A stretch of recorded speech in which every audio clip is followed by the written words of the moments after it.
All right, I believe that we are live and we're feeding out to the folks out there. If you guys can hear me loud and clear, let me know. If we have any audio issues or anything like that, I appreciate everyone telling me as soon as possible so we can get it fixed here.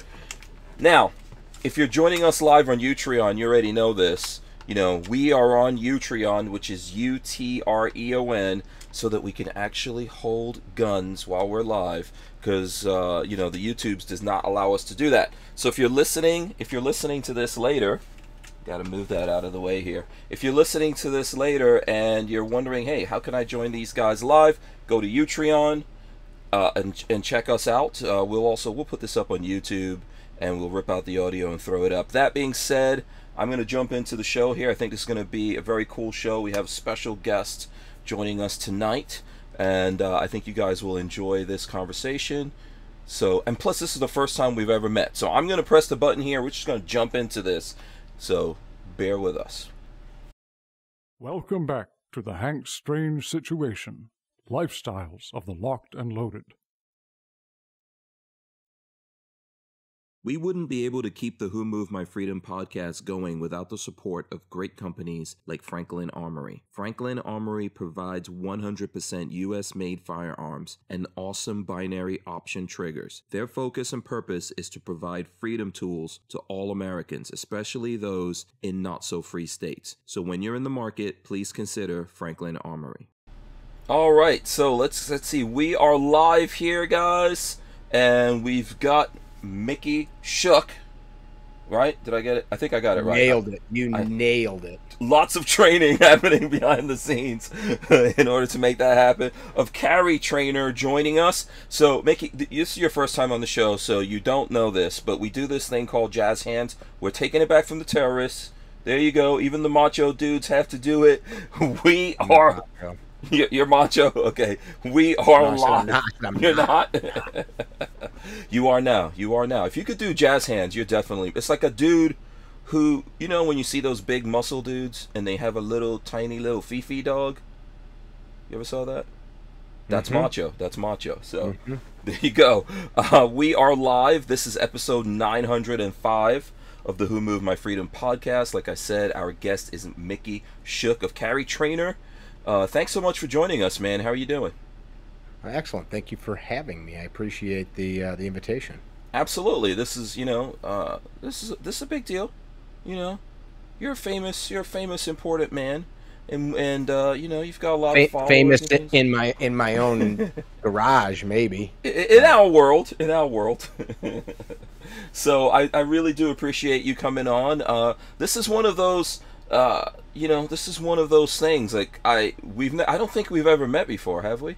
I don't think so, sir. No, no, absolutely not. So, you know, we've got some people out there that we have to thank for that, right? For making this connection. I'm trying to remember right now. Lola would be smacking me upside the head if she was here. I want to say it was Seth that. It was. Seth Landau, yes, sir. Yes, absolutely. Yep. So big thanks to Seth for helping setting this up. I appreciate 100%. It. Yes, and go ahead. I think he found you because he said we had similar taste in eyewear. Oh, really? Are these the same? No way. I don't know. They're close. No, I'm just being an idiot. Yeah. Do you have a prescription in there? Because no one thinks I have. People think I wear this so I can look smarter. I most definitely would not wear glasses if I didn't have a prescription. That is pretty douchey. Yeah, there's people like, oh, I know you're just wearing glasses. No, I'm old. Yes, that's like wearing a back brace or something to look cool. Basically, this is how I would be looking at my. I'd be looking at my arm sling. Oh, for the fuck, I wear an arm sling. Yeah, I wouldn't do it. I mean, I'm way sexier. Look, I know you just took your glasses. Look at that level of sexiness. Like Clark Kent to Superman. I mean, right that's there. that's so. You know, I don't do it for. You know, I don't do it for the grams, as they say. So, for the people out there, we do have an audience. If you guys have questions, please, you know, let me know your questions here. We'll get into it. But Mickey, just tell us about yourself and Carry Trainer, how you got into this whole thing. Sure. Male exotic dance instructor. It's kind of that calling finds you. I got Okay, into I thought you were like a carpenter or something. Wait, I'm let me just go. joking. Let me go look at the sheet that Lola said. I'm definitely not a male exotic dance instructor. When you said jazz hands, I'm like, I can make some hay with this. I would never judge, man. I would never judge. Not to your, not to your face. Fifth generation carpenter. Okay. Been self-employed since the late 90s, and about 15, 18 years ago or so, I had been involved in shooting sports, hunting, that type of stuff my whole life. I'm an Illinois resident. I had children. My apologies for that one. You know, people say that, but the state also is. We've the whole state is not terrible. The whole state is not terrible. No. Well, and even Chicago, which for all the bad parts of Chicago, we got some of the finest restaurants, theaters, music venues. And I'm a country boy. I'm not a city fan, but the largest outdoor food festival in the world happens there. The largest free blues fest in the world happens there. Some of the largest concerts in the world happen there. So you've got, you know, a lot of cool stuff. The Air and Water Show, the Art Museum, the Field Museum. You know, there are some good things that come from it, and our state, most of it is very idyllic farmland, crops and dairy and things of that nature. But your question, like where did I come from? I got pissed that I lived in a state, paid metric load of taxes into the state, and they forbid me from using a firearm for self-defense. A side note that maybe we talk about at some point, as a young kid, a dear family friend was brutally murdered. And not that this is some topic that I thought about daily. Well, I did in many ways, but as I got older, I had small children. It pissed me off that I couldn't use a firearm to protect myself. I taught hunter safety, so our state DNR allowed me to teach kids how to use firearms. And I just looked at it pragmatically, like, what the hell? I'm not allowed to do this because our state legislature, which is one of the worst in the country as far as firearm rights go, or rather infringing goes, stopped us from having any type of so I became rabidly invested in changing that. I ended up running and still preside over a non-for-profit called the Right to Carry Association. I ended up as the vice chairman of a political party, one of the two. You can pick which one. It's pretty easy to figure out. And I raised funds to help pro-Constitution candidates, pro-freedom candidates get into office, state's attorneys, sheriffs, people in the state house, state senate, governor's races. Right now I'm helping a gentleman in the state of Pennsylvania that's running for their state senate. I lend some support to people like a candidate that's running in Harris County, Texas, which is the second or third largest sheriff's office in the United States. If you're down that way, vote for Joe Dana. He's a good man. So I got rabidly involved in this quest to change our gun laws, and we, the people, did it, not me. I was one person in a group of many that worked very hard to change those laws. And along that same trajectory of firearms rights and all the stuff that goes with that, education, the politics, I also am a very avid firearms and combatives student. I've trained thousands of hours as a student in both open hand combative skills. I train jiu-jitsu and Muay Thai and firearms. So both of those things are, you know, some people golf, some people play tennis. I choke people and shoot guns. Right. And get choked. Well, yeah, I mean, you know, that's the exotic dancer part of that scenario. Yeah, I definitely expect to see you on Joe Rogan. Listen, I grew up in New York City, man, so you know I get it. I'm with you. Where about? I actually grew up in Far Rockaway, New York, which is Queens technically. It's on the border of Queens and Long Island. So, and I feel, you know, a lot the same way as you, that it's crazy that that people live anywhere in America or anywhere on the face of the planet and they can't defend themselves. You know? New York is a perfect example. Most of that state, gorgeous. Most of that state has got awesome people that love family and community, and then you get the politics of a cesspool. And I'm not calling New York a cesspool. I'm calling all the crime, the corruption, Yeah. the shit that goes with a big city. It's what happens when you put people together. It happens in big churches. It happens in big community events. It's what happens, and it then directs the outcome for the state. It sucks. Yeah, absolutely. You can't. I mean, you know, I was talking about this yesterday. It's it's so crazy that you grow up in a place that you cannot defend yourself. Now, there's lots of places in the world that you can't do that, and definitely Hmm. places in America that you can't do that. And you know, I remember growing up there as a kid and thinking, man, I can't defend myself. You know, getting robbed, held at gunpoint, knife point, and all that. And I was like, Hmm. it's too damn bad. I can't defend myself. So, and Hmm. regardless of where your politics are, you know, I think a lot of us, me included, when I was younger, I was more liberal. But that's one thing that I recognize really, really quickly living in a place like that. And it's not necessarily the people who live there, but the politicians and how they run things. And I guess there is some kind of responsibility on the folks who keep voting for these There's politicians. 100% responsibility on those people. That's how our republic is made to work. Not to Hmm. argue with you, but Yeah. they don't get no. They don't get in. I know people think there's election fraud. Hmm. There is in some capacity, but I don't think it. And I say this as a guy that has sat in county clerk's offices watching each ballot of huge races be recounted. I literally spent several days in a row, actually probably over a week, watching the whole clerk's office recount an entire election.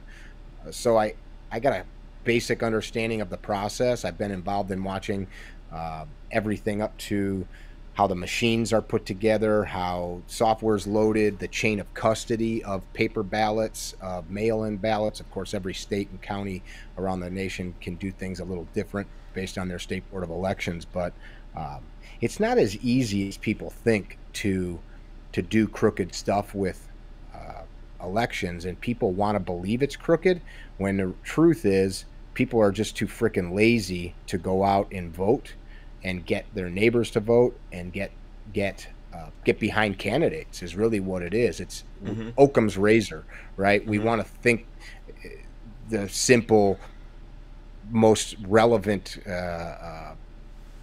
possibility is insane, and instead we try to create and fabricate huge stories around what we think.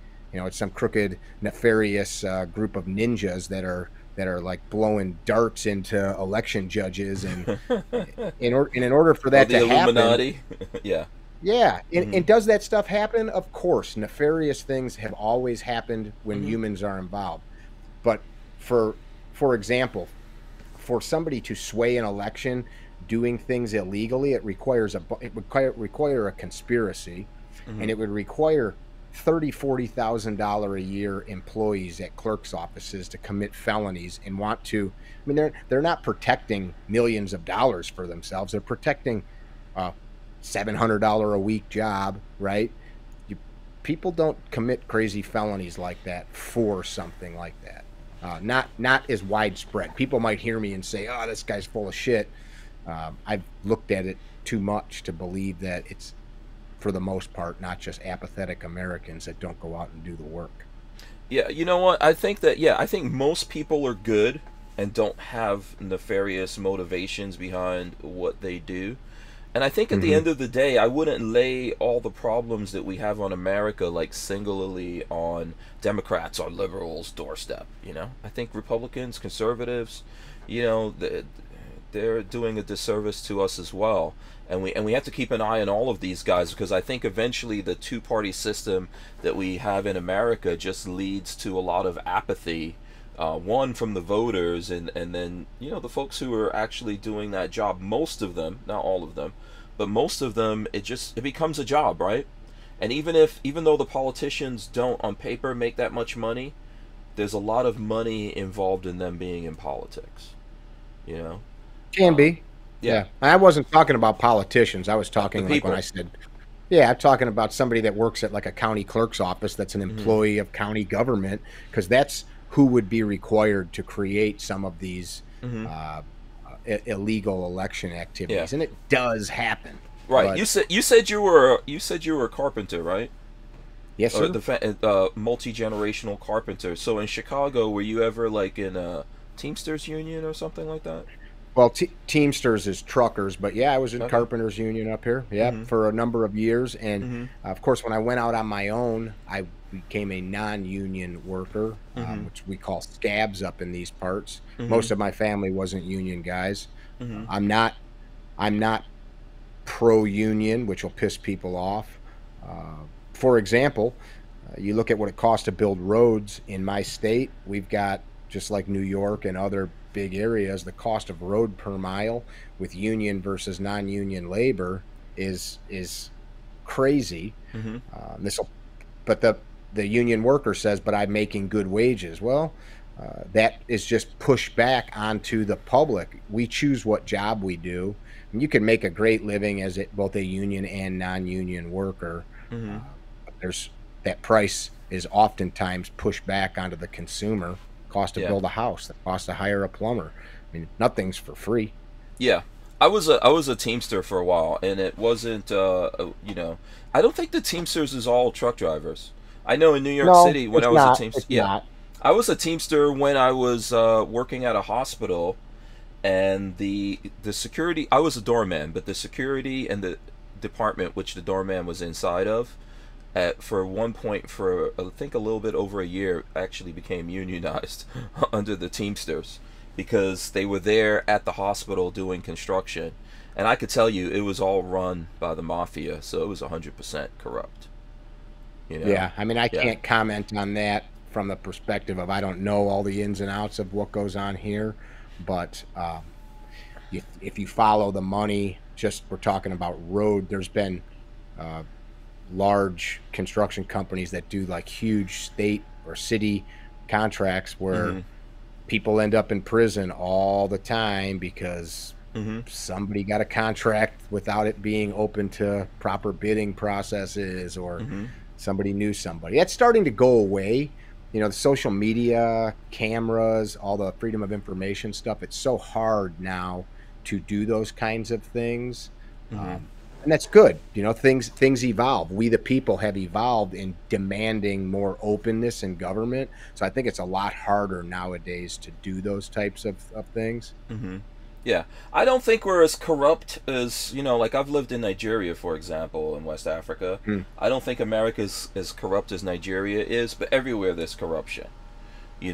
And at the end of the day, there's always the folks who are out there just trying to do for themselves, and there's also always the people who are trying to do the right thing. Yeah. Sometimes it gets outbalanced. Like when I look at the FBI, for example, which I always looked up to, that like the FBI, that's the top of the top, and probably the people that would be the most honorable. Let's say we put it that way. But what I've seen them do lately is crazy. The stuff that I've seen in the news, the things that have played out from those government Give me an agencies. example. I'm moving Um, myself closer here. Give me an example. What are we talking about? Just so I so know what we're talking about. yeah, when we're talking about like the FBI getting involved in politics and going after people in one political party and giving Sure. credence to things like that. That's what I would say. I'm not trying to say every FBI agent out there is horrible. I don't believe that. But I think that there was a time in America, or even in the world, if you look at it that way, when you saw that kind of corruption coming from something like the FBI, right? When you saw that, let's say you saw the FBI getting involved in politics, and going against or giving credibility to news that's coming out about one political party or the other. So for example, if we see the FBI or other government agencies saying, "Oh, there's nothing to the Hunter Biden story," and then later on you find out it's true, or Hmm. you see them going after someone that's running for president. In some cases, we saw that happen with Trump. It really it takes a lot out of you to see that kind of thing going on. Or, for example, we can talk about the ATF in that way. The ATF was very involved in gun running and allowing guns to go to Mexico, and what came out of that? Not really anything. I look at all of these discussions as I call them we the people problems. Like, government only exists. Every bit of government under our republic only exists to protect our rights, our natural rights. The government's there to protect them. Anything that government does outside of that purview is our problem to either address, to limit, to speak up against, or to change. And we can point out the corruption, we can point out the failures or the issues, but until we're willing to, I call it carrying the load of liberty. Like, I imagine that people picked this load up before us and they carried it. They moved this load on our behalf. They die, the load gets put down. Somebody's got to pick it up. And if we don't, it just it doesn't move itself. You know what I mean? Right. I think I understand that. Yeah. It's not just it's like the Constitution, man. You know, it's a piece of paper, right? We're the ones that have to do something about it every day. Yeah, we're the might behind it, right? Yeah, you know, I agree with that. It's us. And I think that's what separates America in a lot of ways from other places. But one of the dangers we're facing in the world now is everyone wants the whole world to be the same. And like you said, ultimately the people that it comes... Walther Arms has been making concealed carry handguns for over 90 years, starting with the PPK. Today, Walther is based in the good old US of A and still builds quality firearms like the PPQ and PDP for personal defense and competition. So when you're in the market, please consider Walther Arms. We wouldn't be able to keep the Who Moved My Freedom podcast going without the support of great companies like Walther Arms. I totally missed my own break. I didn't even see it there. Okay. Yeah, where was I? Yeah, I think you were saying different people want the whole world to think or be the same. Yeah, that's kind of what we're going up against, and the people here in America have to be the ones, to me, regardless if you're in the military, if you're in the FBI, or you're just a person, like you're saying, you know, you were probably doing well enough doing what you were doing as a carpenter, and we're the ones that have to say, okay, this is wrong what's happening, and I'm gonna stand up for it and do something about it. It's a thing that we face a lot as gun guys. You know, I got into the gun thing. I've always been into guns, and then I got into it doing YouTube stuff, like, oh, I'm just gonna share, you know, me living in Florida and actually being able to own these guns and shoot them. And then I realized, no, there's a side of this that I have to talk to people. I have to talk to people who look just like me. I have to stand up, you know, for the rights and things like that we have, and say something about it. Otherwise, we're not going to have it. And, you know, that's kind of like how I wind up here. Very easily, I make that choice all the time, because I think in this thing that we're doing, there's some folks who don't talk about the political side of it, and people get mad at them, including me sometimes. And, you know, this is just decisions that we have to make, right? What do you mean, just so I'm clear? So you're saying there's other people in, like, the gun space that don't talk politics and you get angry? Yeah, sometimes there are. There's folks who are very popular out there, let's say, and, you know, they have YouTube channels and they do stuff about guns, but they do just the cool stuff, right? And I think we all sometimes get upset about that, because we're like, hey, how come they're not talking about this thing happening in politics or whatever? And I kind of see it from both sides. Because I talk about politics, you know, the hammer of YouTube comes down on me pretty often because of that. You know, I've lost my YouTube channel. I've been, you know, severely shadow banned and all kinds of stuff. So I see it. But, you know, every time that we make these decisions, we make it for ourselves. We can't make it for other people. And we have to decide to do the right thing. I mean, isn't that kind of analogous to your point of people around the world wanting everybody to be the same? Like, I see the world through this lens, so why doesn't this guy or girl? You know, the other part of that is there's most gun people, in my opinion, that purport to be like a Second Amendment person, or I don't even know what phrase you want to choose, really are just hobbyists that find it fun or sexy or macho or something to use and play with guns. Most of them are not actual practitioners of martial arts. I don't mean like karate. I mean the martial craft of fighting with weapons. Most of them don't actually train with them in that fashion. And then the flip side, when you start to talk about the constitutionality of stuff, one of the biggest things I speak about outside of the actual firearm training is our history. And I challenge people to study our history, not because I look back with some concept or idea that like, oh, these perfect people had everything right. But on the contrary, oh, these people that were as flawed as you and I chased this perfect concept of liberty, this concept that regardless of their imperfect lives, regardless of their flawed human condition, this perfect cause of liberty is what combined to create this place that we get to live in now, that we get to call home, and that we get to see and do and live as we see fit, rather. So I mean, I think that's something that's lacking from the perspective of hey, you like these guns, let's dig a little deeper and understand the what and the why, the how this place even exists. Yeah, but at the same, so I think we're kind of like on the same wavelength with that. But do you, when you look at the different folks doing what we do here, do you say, well, this guy should do this thing, or do you just do what you need to do? What's your philosophy on it? I could give two flying fucks. And I said it like that on purpose. What anybody else does, as long as you don't hurt anybody. I do take offense when I see people utilizing anything, be it religion, fear, anything, to sell somebody something. There's a lot of guys that get out of the service and they use a bunch of patches on their sleeve to sell bullshit to young men. And I'm not talking about anybody specific. I'm not insulting anybody based on prior military service. What I'm talking about is guys will use what they're capable of on the internet, and they sell things that they have no business selling. Improper training, lies. And to me, it's just like people selling snake oil on the TV at night. Buy this mop and it'll do this amazing thing for you, or buy these pills and all your problems will go away. That's the stuff that pisses me off. But do I think people need to do what I do? No. I mean, I've never walked in your shoes. You've never walked in mine. And I think what makes the world cool is we are different. Yeah.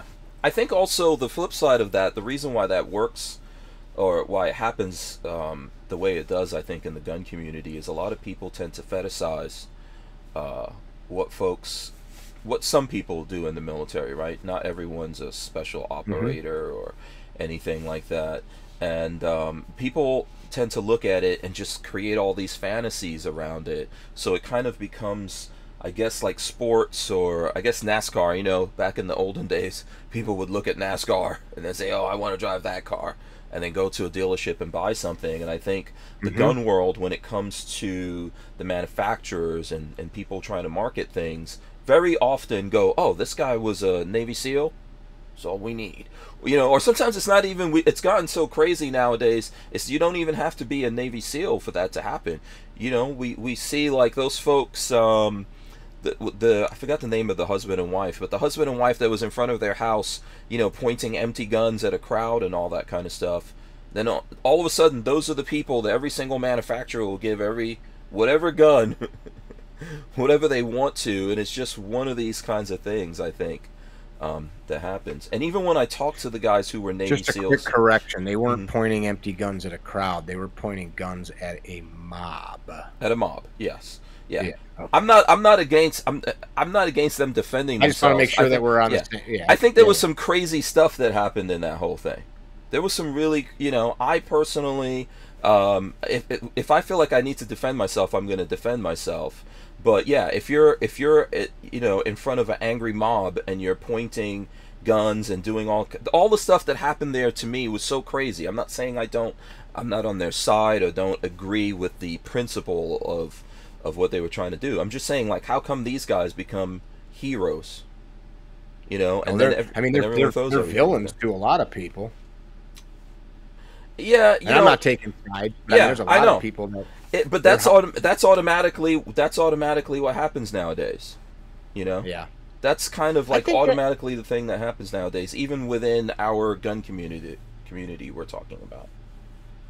I think the gun community is just a microcosm of all the world, right? We've got people that are in like the sporty side of things. We got people that are into the hunting side of things. We got people that are into the tactical side of things. You got gun bunnies, the tits and ass. You got like the muscly guys. You got people that do reviews, people that are like, you know, pretty serious about the stuff. You got dudes maybe that are like you got people that are, you know what I mean? I think there's different facets. It's huge cross section of stuff, and I think it's easy. I don't think anybody needs to view the world the same way I do, but I think that you should respect my right to view it as I do, as long as my right's not me hurting people, right? Or my view. And I think that's where we get the wheels fall off. Like Walther, I've worked with Walther for years. I see you got brought to you by Walther. Absolutely. For years, I told people to buy Walther firearms. For years. And people laughed at me. My wife shoots a Walther. My daughter shoots a Walther. Yeah. I've Why? got Why would people laugh? Well, I mean, they think about the old James Bond era Walther firearms, right? Yeah, understood. Glock had taken over, and Walther creates a new marketing program. They create a strategy. I've been to Walther's factory, shot on the indoor range there, filmed videos with them. I know some of the guys. They're great dudes. Yeah, I've seen some of your stuff. All of a sudden, the narrative changes. Thank you. The narrative changes slightly. Ooh, there's some sexy guys shooting this gun. It's the same freaking gun I told you to buy years ago, right? Right, but the perception of things, right? And then what's old becomes new. I mean, I'm looking at kids walking around. We're probably about the same age. I saw a kid the other day. I thought it was 1988. He got out of a pickup truck. He had a mullet. He had a sleeveless T-shirt on. Nice. And he had like those what are those Stonewash called? Oh, the thick glasses. Yeah, what are those called? Everybody's got them now, like the big wraparound frickin'. You know what I'm talking about? Yeah, like almost like skiing kind of stuff. Like you know, total like driving IROC, 1987, frickin' douchebag listening to some Def Leppard driving down the street. But I'm like, what the hell year is it? You know, and like to this kid, this was like, you know, pretty sexy hot looking stuff. Clothes. Yeah. Yeah, which cool, man. Totally do your thing. But it seems like I shoot a Beretta. I've been shooting Beretta 92s for years, and people used to make fun of me. Now I'm the bougie, you know, cool dude. That's like, oh, Mickey shoots Berettas. Oh, right. Cool. Yeah, I've been shooting those for years. Right. Yeah, I agree with you. Anyway, no, I agree with you. I think there's a lot of stuff that happens. You know, when I first got into the gun thing, my first handgun that I got for myself was a Glock. But a lot of my friends that were doing that, I haven't been doing this my whole life, you know. I was never in the military or in law enforcement or anything. I'm just an artist, you know. I'm just a creative kind of person. But my friends that have been, you know, that's me trying to be as humble as possible. If you talk to Lola, you'll find out that I'm not in real life very humble. But that's, you know, so. That's really, so to me, I had friends though that were competing and doing lots of things, and they always had Walthers, and they're like, you know, these are really ergonomic, and this is what they use to train and compete and stuff like that. And you know, it's weird. For a long time, I kind of was like those people out there, like, oh, why, you know, all you need is a Glock kind of a thing. But then I met these guys, and they never put any kind of pressure on me to do anything, and they actually sponsored a podcast here. They've done it for years, and they were like, hey man, you know, if you want to try something, try it out. They never pushed me in any directions.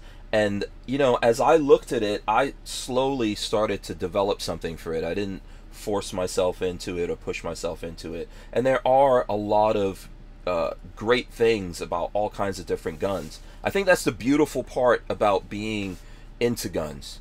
You know, in the beginning, you might be all about Glocks. Then you go to Walther. Then one day you're like, oh, those Berettas, you know, that you thought was just for the old dudes. Because that's kind of the way that I felt about Berettas when I started doing this. And I met gun guys, and they had, you know, these really nice metal Berettas and stuff. I was like, oh, this is like the old.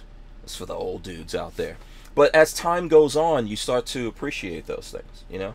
Nowadays, I even appreciate like a single action, like, you know, and there was a time when I was like, man, that's like some cowboy stuff. I love me some cowboy stuff. Yeah, as time goes on, you appreciate these things, and that's truly what happens. I think that happens with cars or anything else that you get into. You know, we all have a specific mindset. I would think maybe twice about the person who says like, oh, I only like this, and I've seen that kind of. You know, like I've seen gun guys at the range that only have FN. That's it. Now, I think there's something that you should add to that, though. What's the goal? Not to talk about me, but I look at anything I do, even this podcast. What's the goal? Why am I here? Why does he have me on? But what's my goal with the gun? I've got a friend. He's a really high-level USPSA competitive shooter. He's got 2 pistols. One that he carries, one that he competes with. He's got a shotgun and an AR. That's it. And he makes plenty of money that he could afford a pile of guns. And he always says to me, like, I don't understand why you have so many firearms. His purpose with them, he has them to protect himself. He competes because he enjoys it, but more so to develop more efficient skills to deploy the gun for self-rescue. So like his purpose isn't to do some of the things we're talking about. His is self-protection. So like what's the goal, I think is kind of important too. Yeah. When you know, when you're doing your thing, when you're training folks out there, right? Do you approach this stuff from brand, or do you approach each different person that you meet? What's your overall approach to this kind of stuff, like whether it's Walther, Beretta, Glock? I could care less as long as the gun is safe, meaning it's not something that you piece together in your garage and it's going to blow up or fall apart. And it's one thing I find, because we train hundreds and now thousands of people, I'm exposed to millions of rounds of ammunition that's gone off around me, and thousands and thousands of firearms. The amount of times I've seen slides just blast off the end of a gun, squibs, optics fall off, sights fall off, takedown pins fall off, you know, just all of that kind of stuff. You start to see like, okay, which guns tend to hold together better? Okay, I can kind of like paint a picture in my head. Which optics tend to fall apart more or less? And I could tell you without a doubt, Glocks break less than any other gun. I break Glocks all the time over the years. I break mag release springs because I practice mag changes. I broke recoil springs. I broke strikers. I mean, things break and people freak out. Oh, that gun's a piece of crap. A lot of these firearms are not meant to be shot as some people shoot them, or to be manipulated as we manipulate them. I broke tons of SIGs, and it doesn't make the SIG a bad thing. I break my truck all the time. I beat the shit out of my truck. I expect it to break, but then I maintain it and replace the parts. So I want safe stuff. Safe, again, as in meaning it's like a well-built thing. And nowadays, I mean, even the budget grade stuff is pretty durable compared to 1911 era stuff. It was expected that it took some work to make the gun function on the regular. Guns operate with nauseating reliability. Guns are like air travel. You don't expect to die when you get in an airplane to go to Disney World. You expect to get there, right? I mean, it's like, otherwise you wouldn't do it. And guns have kind of become like air travel. So I don't know if that answers your question. Right. So if you're giving a class, are you saying, because I know there are some trainers that I've spoken with, and some of the guys are like friends. You can't come to a rifle class with an AR you built. They want that to be, you know. No, I don't care about that. Okay. I don't care about that. What I mean by that, here's something that happens. Guys will show up with some Gucci'd out thing that's got. Usually this happens because it looked cool, or the guy at the gun store sold them a bunch of stuff. Maybe it's got a huge oversized mag release, a big oversized slide lock lever, crap like that, and then they never shot it. So then they actually start shooting it, and they're dumping mags to the ground errantly because their grip is impacting the, impacting the slide lock lever, or the mag release rather. Shitty holsters, stuff like that. And what you find, I've got guys that build ARs all the time that come to class, but it's when the dude doesn't know what he's doing, builds it, shows up, then my time and my other students' time becomes his troubleshooting. And I'll like screw around with it a little bit, but hey, all these people paid to be here. We can't screw around. Yeah, you're taking time away from. So, like, do you guys have a policy about that?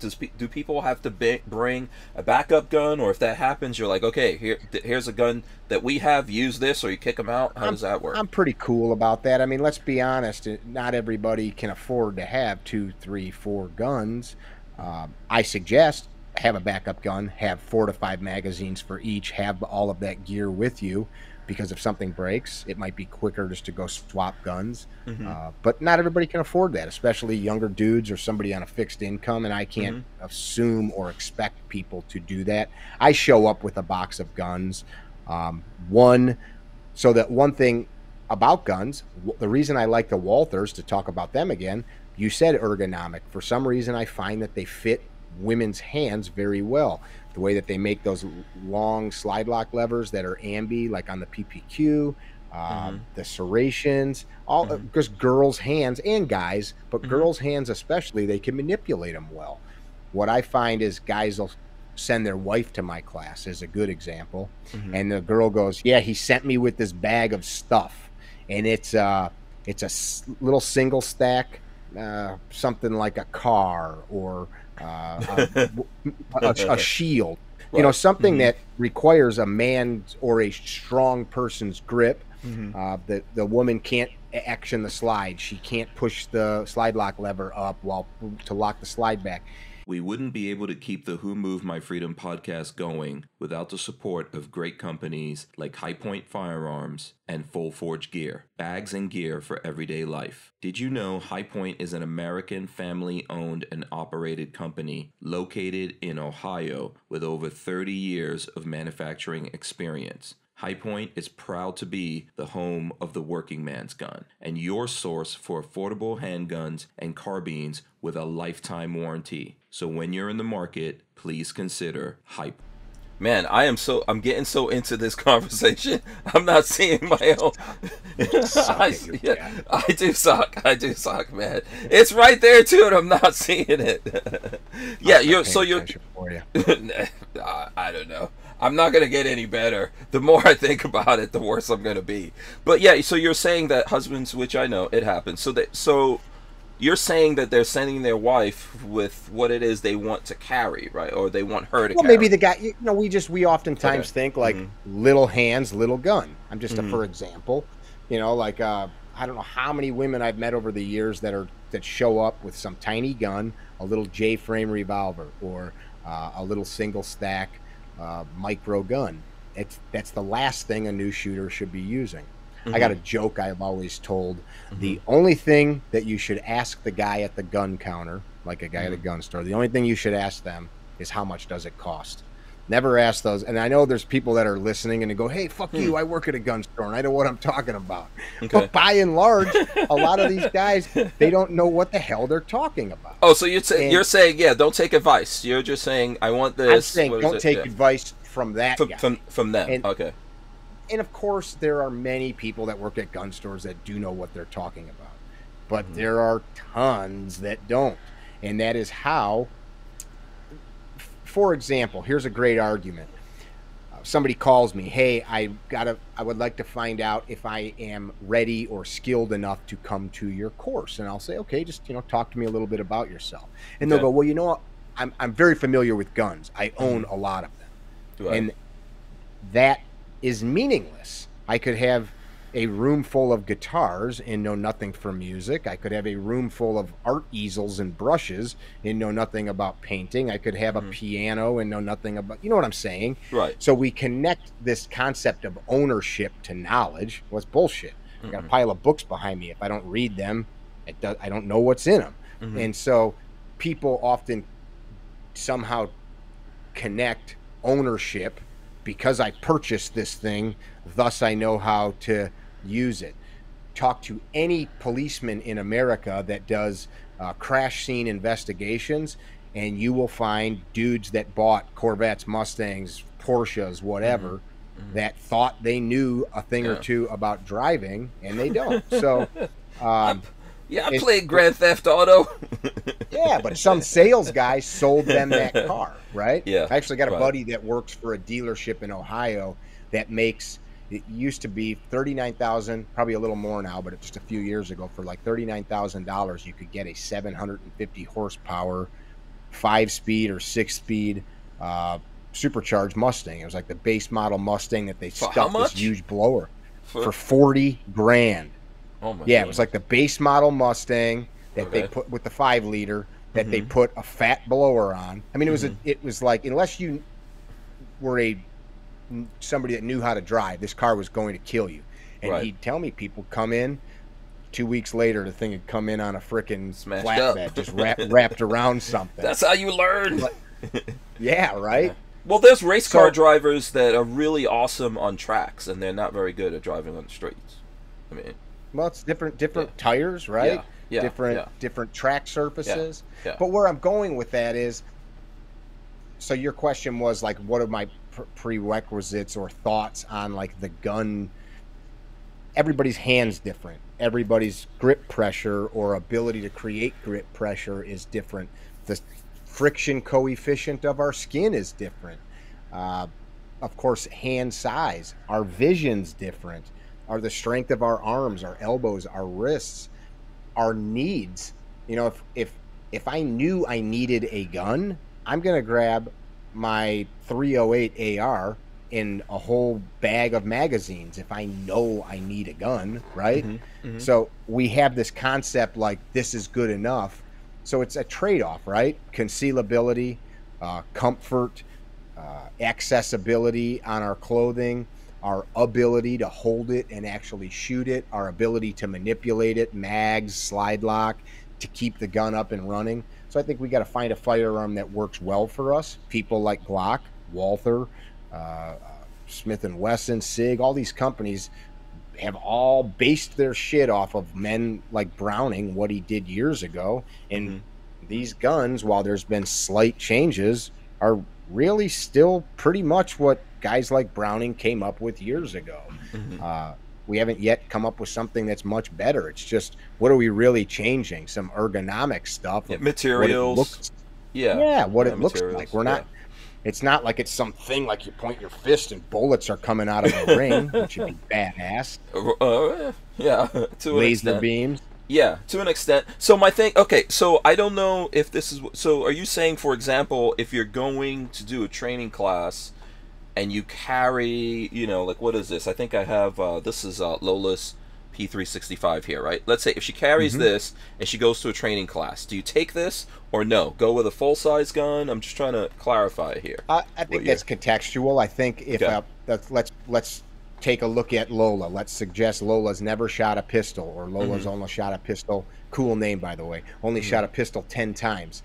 I'd probably suggest that we find the largest pistol that Lola can comfortably hold. Meaning, I'm not going to go get her a 10 millimeter Glock 20 that's got a grip, you know, this big. Maybe the PPQ, something that's the bigger the better, but still within the scope of her hand structure, so that we can teach her the mechanics of marksmanship and using a holster. If she's got all that down, I tell people train with whatever you want to. Okay. But I also tell them that for me, I train with the gun that I think I'm going to have with me if I'm in a fight, which for me is going to be the gun that's sitting right next to me right here. I've put thousands of rounds through these little SIGs, little Glock 48s, 43Xs. I've put thousands of rounds through bigger guns, but I've gone to classes with guys like Gabe White, Pat McNamara, Scott Jedlinski, you name it. I've showed up with my little inside the waistband rig and a pile of magazines, and guys are running big dot guns with comps on them, and I'll keep up with most of them. You know, I might be off a second or two, which is a big deal when you're running a second or two is a long time in a course of fire, but I'll take a second or two running a little micro compact pistol versus somebody shooting some tuned up, comped, and dotted gun. You know, I'll do that. Yeah. So what's the goal? What's the goal? Yeah. I don't want to get good shooting a gun that's at home. I want to get good at the gun with the gun that's on me. And the thing that I try to drill home with people, imagine horribly you're in that grocery store in Buffalo, New York. Imagine you're in that church in Texas. Imagine you're in that school in Texas. Imagine you're in that town square in Colorado. You can just think of the situation. Imagine you're there and you know the facts of the story, whatever it might be. Paint the picture of one of these mass murders.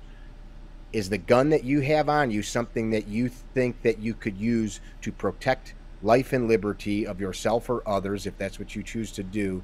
Are you capable of it now? Just dissecting the parameters of a known incident. And most people say no.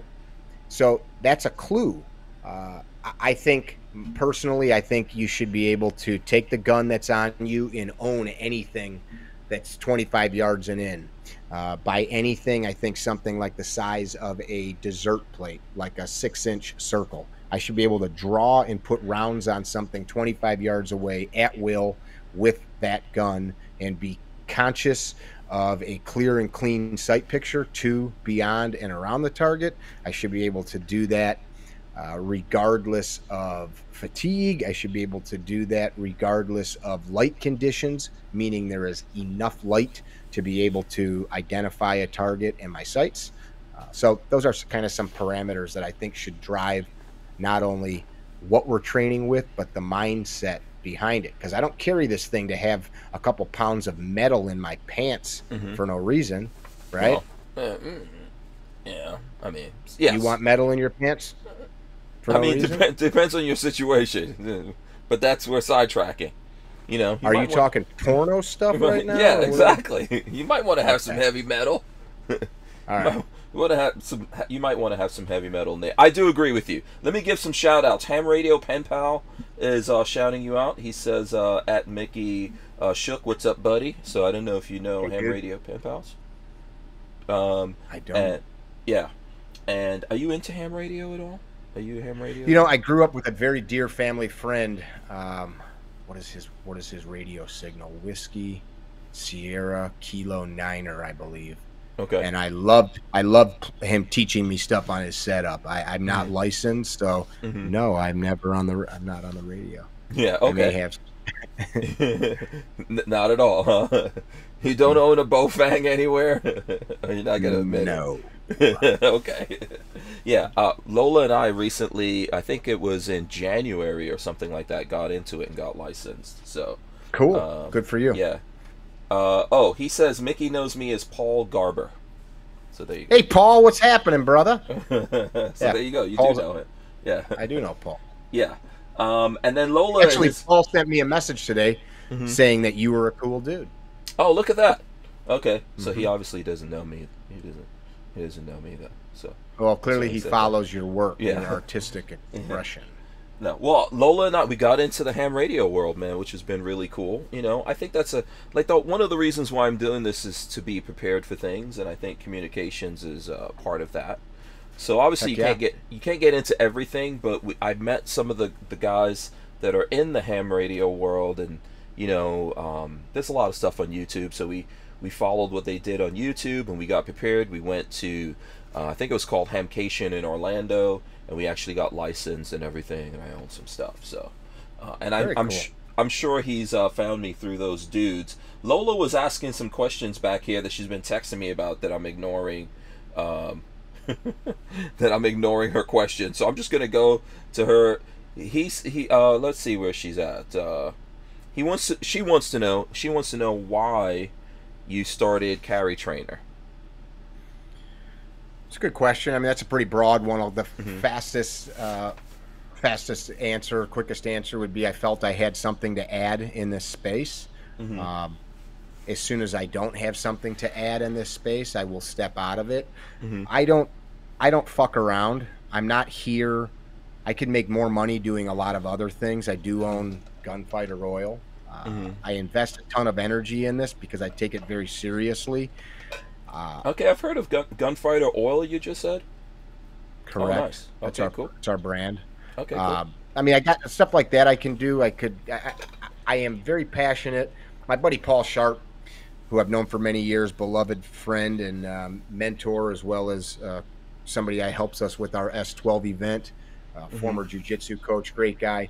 Paul likes to say, we make good people better at being dangerous. Mm-hmm. And there's a reason for that. It's not just to stop bad guys. This quest, if you look at any true martial artist, I think Bruce Lee was probably a good example in modern times. Mm-hmm. Eventually, that quest turns into art, the expression of art. Mm-hmm. Samurai did haiku. They painted. They did sculptures, right? People eventually arrive at this point where they find as much beauty in life as possible because they understand humans' capabilities of destroying each other. Right. I'm not a soldier. I'm not some badass. I'm a regular old dude, but I've spent the better part of my adult life discussing, contemplating these topics, not because I find some fascination in it, but rather I have this quest to live a long, full life. I don't feel I fear death, but I want to be around as long as possible. I enjoy my kids. I've got a granddaughter, and I think that's, for most people, what they're looking for. So we couple to the firearms training portion of what we do, we couple to that kind of a philosophy and a mindset of living a long, full life. Live healthy, work out, eat well, find joy in the people and things around you. Some people that hate the way I approach this. I get a lot of people that say, would you just shut the hell up? I don't want to hear you. You sound like an arrogant prick. Cool, man. I'm not for you. But on the flip side, I have, and it's not me, that's the message that we pass on is stuff that's old as time, but we'll get folks, I can't tell you how many people have lost 50 pounds after coming to our courses. And it's not, they're doing what I'm saying. It's that they were exposed to good people and they said, you know what, I can do this. I can do this because these other people are doing this. I'm worth it. My life is valuable. I'm going to do something different. My good buddy William April always said, if you do what you always done, you're going to get what you always got. And in some ways, Carry Trainer is a manifestation of me doing something different to get something different out of life. So when you see me talk about something maybe heavy online, maybe a personal struggle or some path that I'm going down, I'm not talking about it because I'm saying I've figured this thing out. You should too. I'm saying I'm sure this is a struggle you've seen too. Let's talk about it, or I'm here to talk about it, or I understand we're all in the same boat.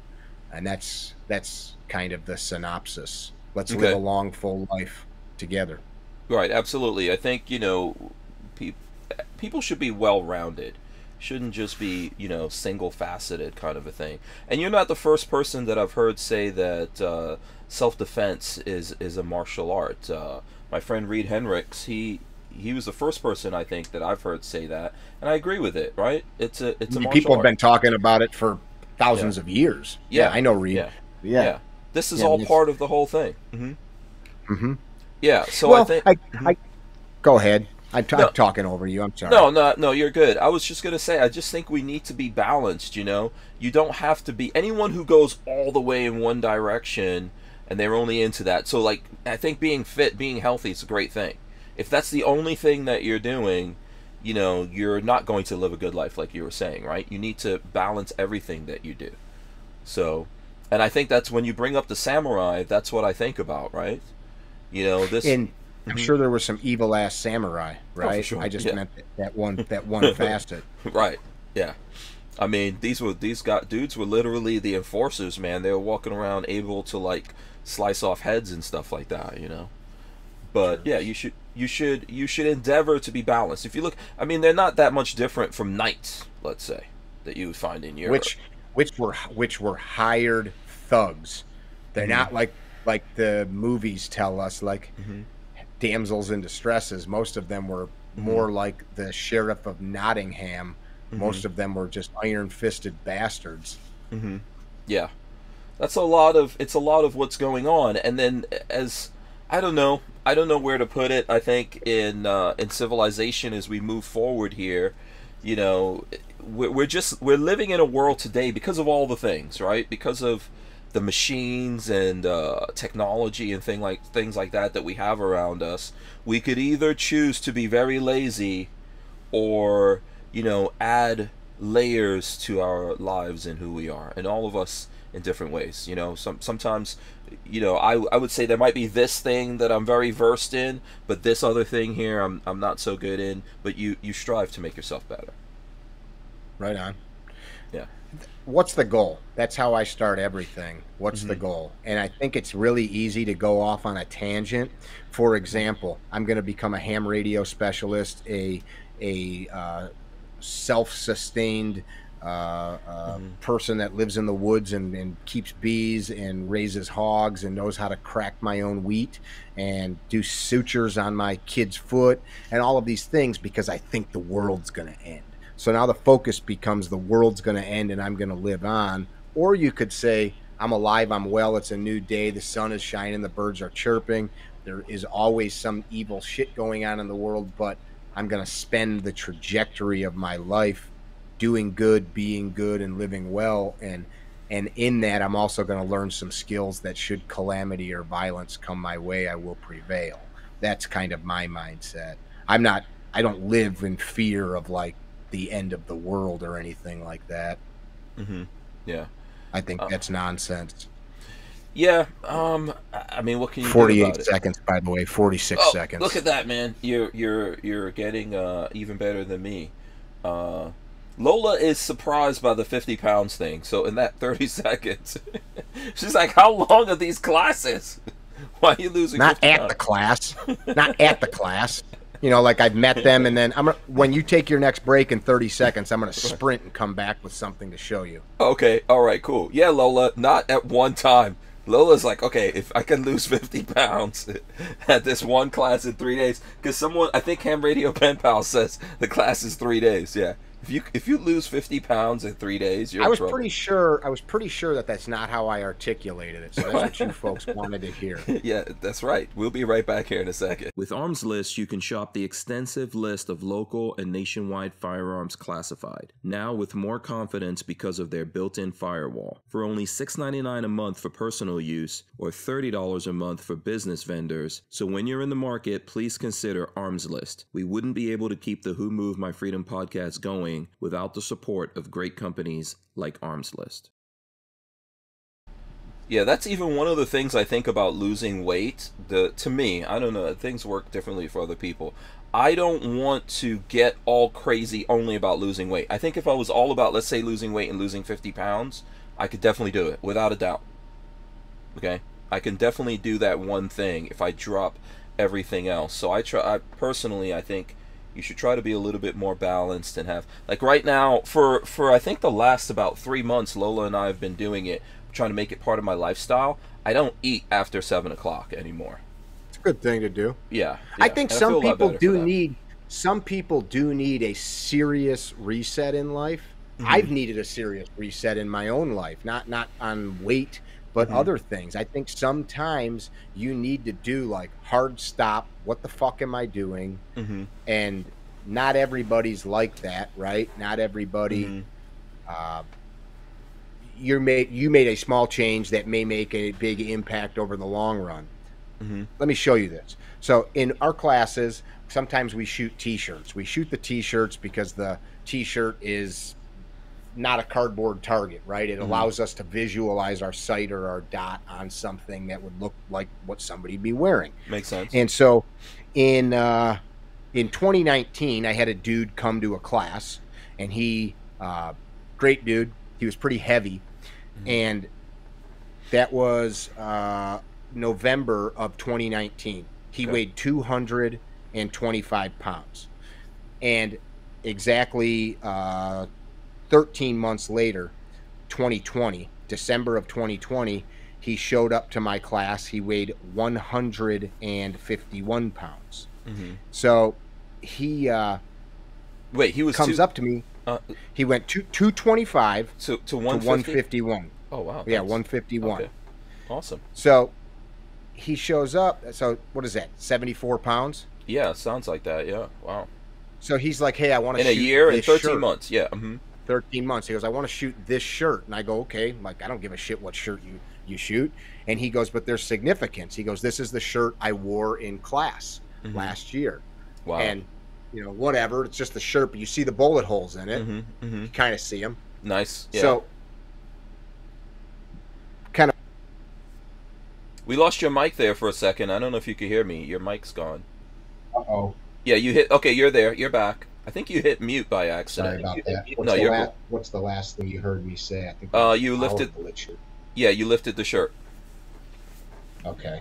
That was the last thing. This was kind of a metaphor for life. He shot the man he was, and not in a he's not trying to hurt himself. This kid's ripped now, like he was like ripped. He had covered in abs and stuff, but he had some relationship issues. He had some work related issues. And this kid like revamped his life, not because of Carry Trainer or my brand, but because of himself. And he got serious about his health. He got serious. One of the things we talk about is don't just be a good rescuer, but be able and capable of being rescued. How many people can be a lot easier to move a 151-pound man versus a 225-pound man? He's fairly short in stature. So if you heard that and thought, ooh, now he's too skinny, I think he's only like 5'3" or something. So he's a kind of a shorter dude. But I've got a dude that lost over 100 pounds. And I'm not like a fitness guru, but what happens is guys are exposed to this concept. Again, not that it's my stuff. I like to allow people to maybe think a little bit and suppress the macho nonsense. Nobody wants to be overweight. Nobody ever wants to be overweight. Nobody says, I want to be overweight, right? We come up with, and not to go off on a tangent about this, but we come up with reasons or ways to sideline. And if we're serious about protecting ourselves, and we've got all these things, right, that we're going to the range with, we're going through the discomfort of shoving it in our pants, we're buying belts and all this stuff. If we want to do that because we want to live. If you really want to live, then you should make your heart healthy and your brain healthy. And now let's even go a little deeper. Are you getting 7 to 8 hours of sleep a night? Are you freaking drinking too much alcohol? Are you drinking too much soda? What is your diet? Let's take I'm not trying to like get self-helpy, but it's true. If your goal is to live a long, full life, then don't just talk to me about the gun, because that's bullshit. Yeah. No, I think I agree with you, and I don't think it's exactly what you were saying earlier, but when you were talking about, I think when we were talking about how, people that create these fantasies around folks in the military, I was thinking about how a lot of people get intimidated by what we're talking about here, right? And they look at this stuff and they look at training. Maybe they are overweight. I definitely would consider myself overweight. Everyone's at different things with that. But there's folks who get intimidated by it and say, well, I'm not going to do this. I don't want to go out there and get embarrassed or whatever it is. But, once you get out there and you start thinking about these things like, hey, I do want to survive. I not just defend yourself. You want to know how to be able to live in a way that helps you survive in the world no matter what comes at you. And then you get out there, and if you are overweight and you realize, man, I couldn't run up and down and do all of these things like other folks, maybe I need to get better. If it doesn't intimidate you so much that you run away from it, you realize, okay, I'll just work on me and get better doing this, And I think sometimes this is what happens, like we always run this risk that we're intimidating people away from what we're doing. So you want to motivate people, and these things kind of, all the things I think that goes along with the gun world branches out into more responsibility and all of that kind of stuff in folks' lives. I would agree with that. It can. I think if you're open to it, it can. I think it's really easy. Youth, I think, allows us a lot of hubris, right? I'm in my mid-40s now, so I think I'm still fairly young, but my body already in many ways doesn't do certain things I want it to. I'm still quite fit and capable compared to most men my age, probably more so than other men, but it requires me more work, more perseverance, and definitely more mindfulness than it did when I was 30 or 20. And that's just the nature of things, right? So it's a choice. We have choices. And I choose what I eat. I choose what I think about. I choose what I watch. I choose what I read. We all do this. I choose who I'm friends with. I choose what I do in my free time. I choose when I get up if I'm going to be a sack of shit, or I'm going to go sprint up and down the street for 10 minutes, or something as simple as do air squats while I brush my teeth, or do push-ups while the coffee pot is going. Instead of sitting on my phone and scrolling Facebook, I can rip out 50 push-ups in the time that the coffee's going, or that the toast is in the toaster, or whatever. Those are minor choices, just like your choice not to eat after 7 o'clock. And I had a guy recently come to a course. I'm not going to say his name. Once in a while, I will have somebody leave a course. And they leave for whatever their reasons are. You mean they didn't complete? I'm just trying to... Did not complete the course. Okay. On his own volition. He wasn't sent away. He chose to leave. It's hard. This particular course is our S12 event. We train over 12 hours a day. We're up at 6, dinner's at 6, and then people are up till 8, 9, 10 o'clock at night. Myself, I'm 14 to 16 hours a day at that event, and it's on purpose. Well, it was 90 degrees each day. He was not unhealthy. He wasn't elderly. He decided to leave.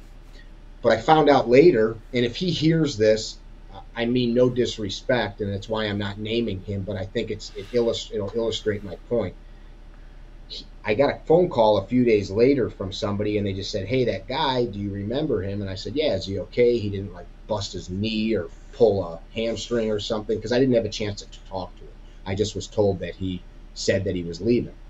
And he was new to training. He owned firearms, but he so enjoyed my program that he, in the 3 days since being there, had created his own similar training program, similar in his mind, not at all similar, but they did some combatives, they did some medical, they did some handgun training, and it was called like Everyday Warrior. He already had a name for it, and he was calling around to find somebody to teach the gun portion, and this person called me to let me know, and I'm like, good for him.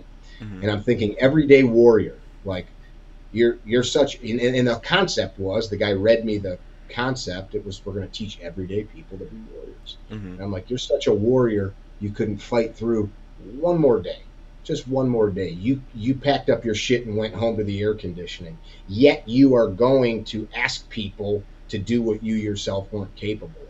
So I guess where I'm going with this is, these choices make who we are, and if we don't have the ability to look within and look at ourselves in the mirror as we are, not as we want to be, but as we are, how the hell can you make good choices to make change? You know, it's yeah, that's interesting. Yeah, I was wondering where you were going with that. Yeah, you know, the part about someone not being able to get the instruction, but then they want to teach people. You know, I've definitely got issues with that. But at the same time, I think if you're doing training, especially under certain circumstances, if you feel like you're not 100% up to it, you don't have to push yourself and make something worse happen to you. You know what I mean? And I don't think that was it. I mean, I can't speak for him. There's a fine line behind that too, dude. I mean, there's a point where, oh man, and I don't jog, but I'm jogging, my stomach hurt. Oh, I don't want to push myself and pull something. And then you start this tale in your head, right? Or or I'm going to get on a diet. I hate diets, so I don't have a diet. I just don't eat shit. And I eat good food that's good for me, and I can eat a bunch of it. But I also work out 2.5, 3 hours a day, 5, 6 days a week. So I can do that. It's a weird thing. Yeah. So you start a tale in your head though that like, I got a quick story, man. Okay. Yeah, absolutely. So I was deeply involved in politics for years. Personally, I suffered from anxiety much of my young life, chronic and acute anxiety, like full-blown panic attacks, things of that nature as a young man. There's a long story as to why, but at the point of this story, I suffered from anxiety. And brother of mine and I, younger brother of mine and I, who also had anxiety, we both had figured out on our own, without medicine or doctors, if we approach certain things in life that scare us or give us kind of flip the fear trigger, it helped us grow. And science proves this, psychology proves this, but we kind of came to it on our own as we were getting older into our 20s. I get involved in politics, and now I talk in front of people constantly. But at this point, 12 years ago or something, I needed to just give a short speech in front of a few hundred people. And I remember feeling really nervous and apprehensive about it, even though I knew all these people. And in fact, I was part of this was when I was part of the political party. All I needed to do was introduce a candidate, a few platitudes. This is our guy, Hank. He's going to be awesome. We're all dressed up nice. I even helped set this event up in some capacity. And certain person's supposed to go up, then it's my turn. And I see them go up, and I thought, I'm going to run to the bathroom real quick, make sure my hair looks good, check my teeth to make sure I don't have some, spinach from the spinach dip that I'm eating in there. And by the time I made it to the bathroom, I was in a full-blown panic attack, which I wasn't even feeling anxiety before then, but I had worked myself up to it. My programming kicked off the cascade of cocktails and the hormone cocktail that caused the panic attack. And I'm looking in the mirror, and I start this dialogue in my head. You're an adult. You're here of your own volition. You can leave. Just text so-and-so, in my head. Text Bob. Tell Bob you had to leave. You'll be home in a few minutes. Crack a beer. Sit on the deck. It's a nice afternoon. You don't need to be with these people. And as I'm telling myself this, I started to relax because I had come up with an alibi that I could. You had it out. Yeah, my keys are in my pocket. I don't even need to go back to my chair. There's nothing there. I don't have a purse. My wife's not with me. I don't have a bag, a briefcase. I can go, and I'm right by the door. And in 30 seconds, I concocted this story in my head, and I looked at myself, and I said, you son of a bitch. Like, if you walk out the door, you're just solidifying your choices to walk away when you're scared of something. And, of course, the story ends. I walk out there, and I did the little 5-minute spiel. And I come back to my chair, and I went to the bar, grabbed a beer, sat down at the table with a bunch of friends that are all elected officials. And I felt fine at that point. And one of the guys was like, hey, nice job. It was nothing. It was like a nothing little speech. But I go, man, could you tell I was nervous? And he's like, what are you talking about? And I'm like, dude, I was like off the charts, like about ready to poop my pants, vomit. Yeah. You psyched yourself up. You psyched yourself up. Yeah. Now, that's a weird thing. Yeah, go ahead. Sorry. But my point in just bringing that up, like talking about that guy leaving that event or anything that's hard in life, and this isn't me patting myself on the back, we choose and we develop these responses, and I had probably developed a pretty good way of coming up with alibis in my life. That when I say alibi, I mean an excuse, a bullshit story to change this thing going on in my head. Right. And that was one of the first times that I watched it happen, became acutely aware of it, and I told myself, F you, you're not going to do this. Yeah. And I don't know if that's what that guy did. I don't know if it had anything to do with that, but we come up with stories. Oh, you better slow down so you don't have an issue, or you got to. There's so many variables, and I think like in the training thing, I recently had something like that. I went to do there was a training thing that I actually went to do in Kansas with Tonto. He was giving a class. Yeah. And when I went out there, I kind of went there a couple of, like, maybe a day early or something like that, I think, right? And there were these Green Beret guys there, so the guys decided to do a crash course, like, special operations thing or whatever that went all day. You know, so all day up until I think we were doing that thing up until about 2-3 o'clock in the morning. I was doing that thing, and it really beat me up because it was this crash course on, clearing rooms and, all of this kind of stuff. I think at the end of it, we were like carrying out a person.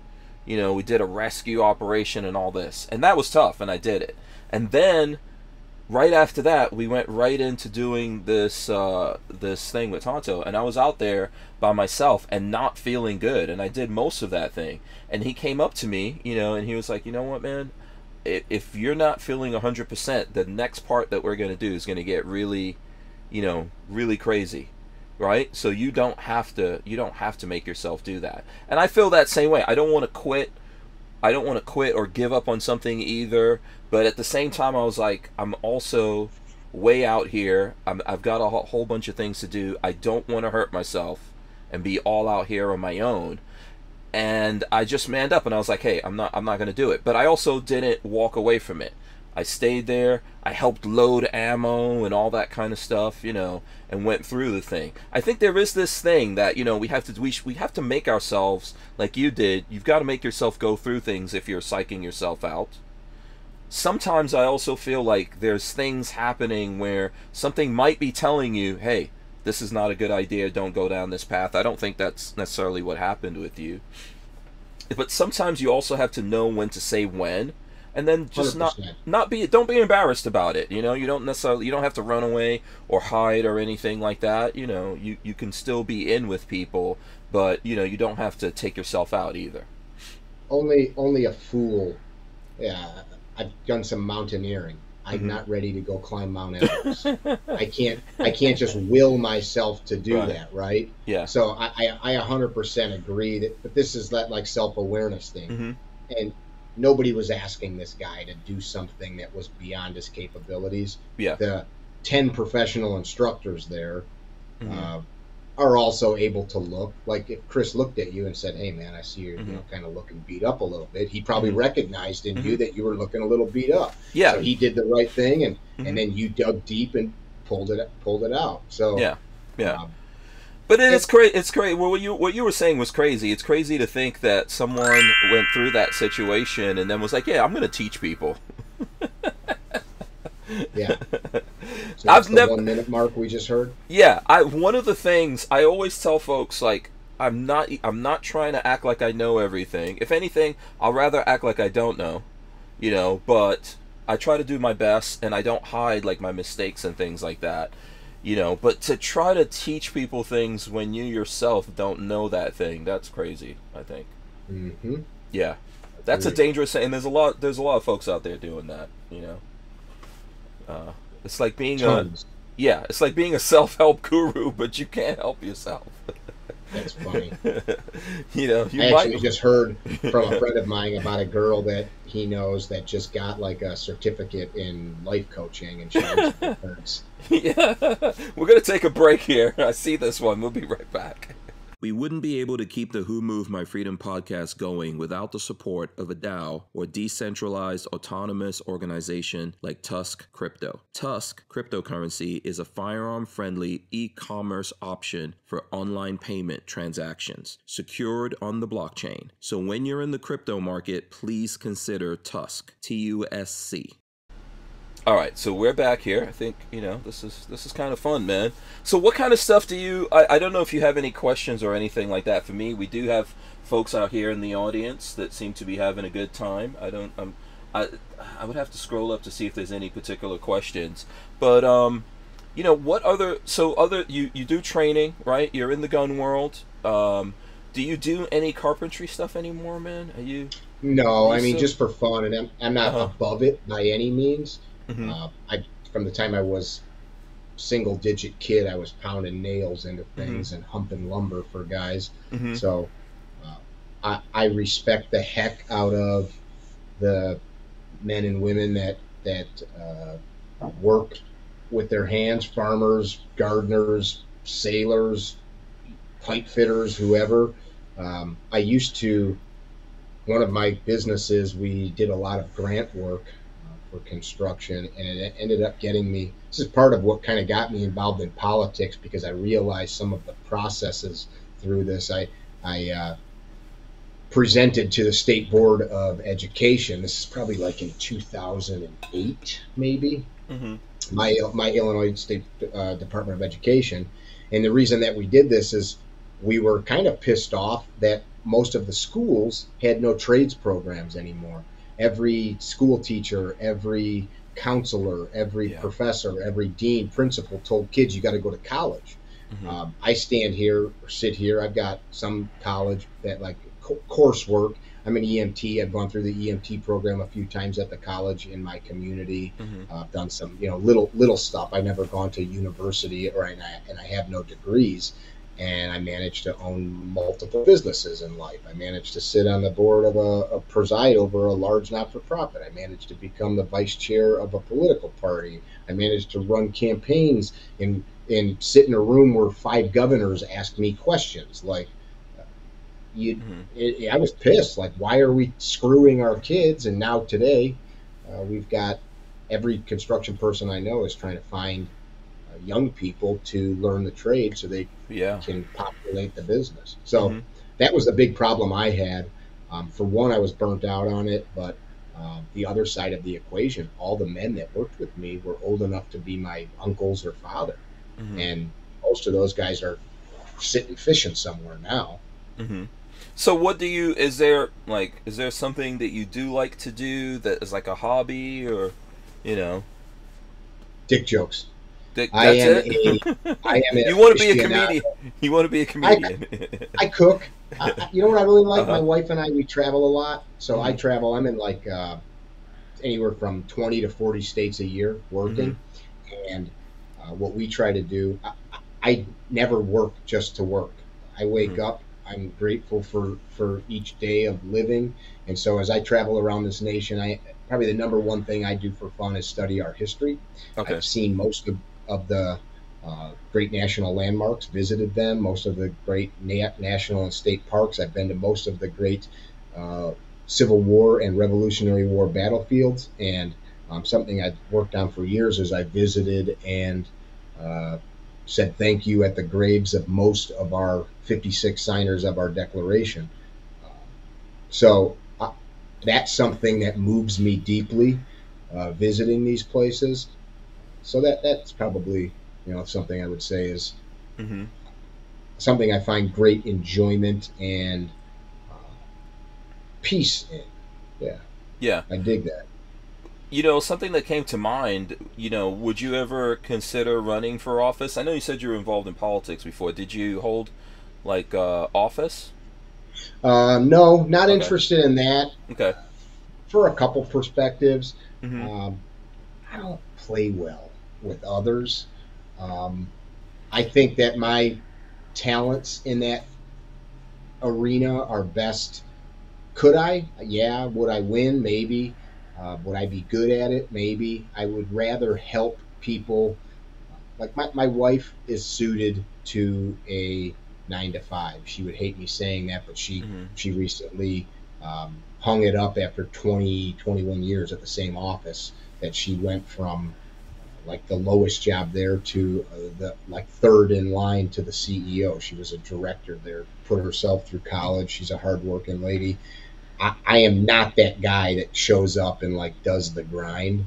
I work very hard, but I think you have all the skills. I don't think the necessarily don't work well with others thing is necessarily what I mean by that is I don't go to offices and you tell some politicians to go fuck themselves, probably. I have literally told many politicians to go fuck themselves. That's good though, man. We need that. I was I was at a wedding one time a few years ago, and I'm talking to this probably 60-ish lady, very pretty, nicely dressed at the wedding, and she's asking me what I do. We're both sipping on a drink, And I have this whole stupid spiel I tell people about how I'm an exotic dance instructor, how I travel around, how I teach men to interpret themselves through the movement of their hips. So I'm going on and on and on and on. And she loves it. She's all about it. I don't know who this lady is. Her husband comes over, 60-ish looking, silver fox, well-dressed, you know, his suit probably cost more than my truck. And she's like, oh, you got to tell my husband what you do. So I start telling him this story. And I'm just like straight-faced, drinking my beer. My wife's standing there like, you're an idiot. And I go, what do you guys do? She was an appellate judge, and he was a state Supreme Court justice. And I remember looking just like, you know. But then later we talked, and she just thought it was hilarious because usually they're used to people just, you know, stroking them and not being themselves. So would I run? Not interested. I have been very successful at helping others. So if somebody's listening to you that's running for office, I will volunteer our resources and abilities to help direct people on how to do that. I feel right now what I'm doing is the highest use of my time and energies. I never know what the future holds though, but yeah. How's that for an answer? No, absolutely. That's cool. Yeah, Lola gets mad at me all the time because I tell people, like, people ask me, oh, what do you do? I go, like, I pull triggers. You know, I say, oh, I'm a hitman, or say something stupid, you know, because most people, like, you know, like, if you say YouTuber, well, first of all, I started as a YouTuber, I think I started back in, like, 2013 or something, and if you said you're a YouTuber, people will, like, so you're just lazy, you just don't want to do anything, do you? You just don't want. Now YouTuber is what kids in high school say that's what they want to be, right? When they grow up. Yeah. So it always gets complicated, you know. And then people will say, "Oh, what do you do? What do you do on YouTube?" Okay, I shoot guns. Then it becomes a whole thing, which sometimes that gets heated with certain people, you know. So I hear you're an adult educator. Right, adult educator. Yeah, I just tell people whatever craziness comes into my head, and then Lola's like, "Why do you do that?" You know, why do you talk to people like that? But yeah, it's, you know, I'm not embarrassed of this. It's just that there's folks out there that can't deal. Like if I was talking to someone, I say, "Oh, what do you do?" and he's like, "Oh, I'm part of the anti-gun lobby." I'm not gonna start, you know, I'm not gonna start punching that person or whatever. I would actually love to sit down with that guy, and I do that, and I'd say, dude, I'm the exact opposite. I'm the pro-gun guy. I'm the guy you hate. Let's chew the fat. Yeah, that's the thing, you know. So it's, I don't know, it's just one of those things. And then plus I'm just probably mischievous or something like that, you know, or what Lola calls evil. She said, Lola says, when it comes to school teachers, would Mickey be willing to give teachers firearms training? What do you think about that in light of all the stuff happening? I have and I will. I mean, if we want to talk for a second on that, I definitely have. I definitely will continue to train anybody that's lawfully able to possess a firearm. None of what's gone on, the solution is not new. It's been known as long as man has sharpened sticks and poked each other. If you go back to any civilization, we built forts, we secured said forts, we built cities, we put walls around the cities. Basic security that is well known. The Marine Corps does a great job at it. The Marine Corps, as most of you listeners know, are in charge of like embassy security and things like that. We build concentric circles. If we just hardened the school buildings, I've gone to schools and talked to civics classes, modern schools that have controls, ingress and egress, the ability to enter and leave the school. People just are lazy and they don't monitor it. We joke in my industry, we call it security theater. Most security is theater, meaning it is just there to make you feel a certain way. And most of that only protects, or rather stops, the just. It's kind of like when you see one of those things that says like hidden camera present, you know there's no hidden camera present. There wouldn't be a sign that said hidden camera. It's there because it's $10 sign and they're hoping to make somebody go, ooh, I'm not going to graffiti the wall. I used to work in security in that hospital, like I was telling you, and we put up a bunch of dummy cameras all over the building. Like literally It was a weird. It's a weird thing. There were cameras that were up so people could see it and think something was being recorded, and then secret cameras. It's a complete joke. Why? So, why do you think that even when this kind of stuff comes up, right? Obviously, folks have all the political things that they're trying to do and creating new laws. Why is it no one, not even the folks on our side of the aisle, right? Not even guys who, the politicians out there. Let's put it that way. That's probably a better way to put it.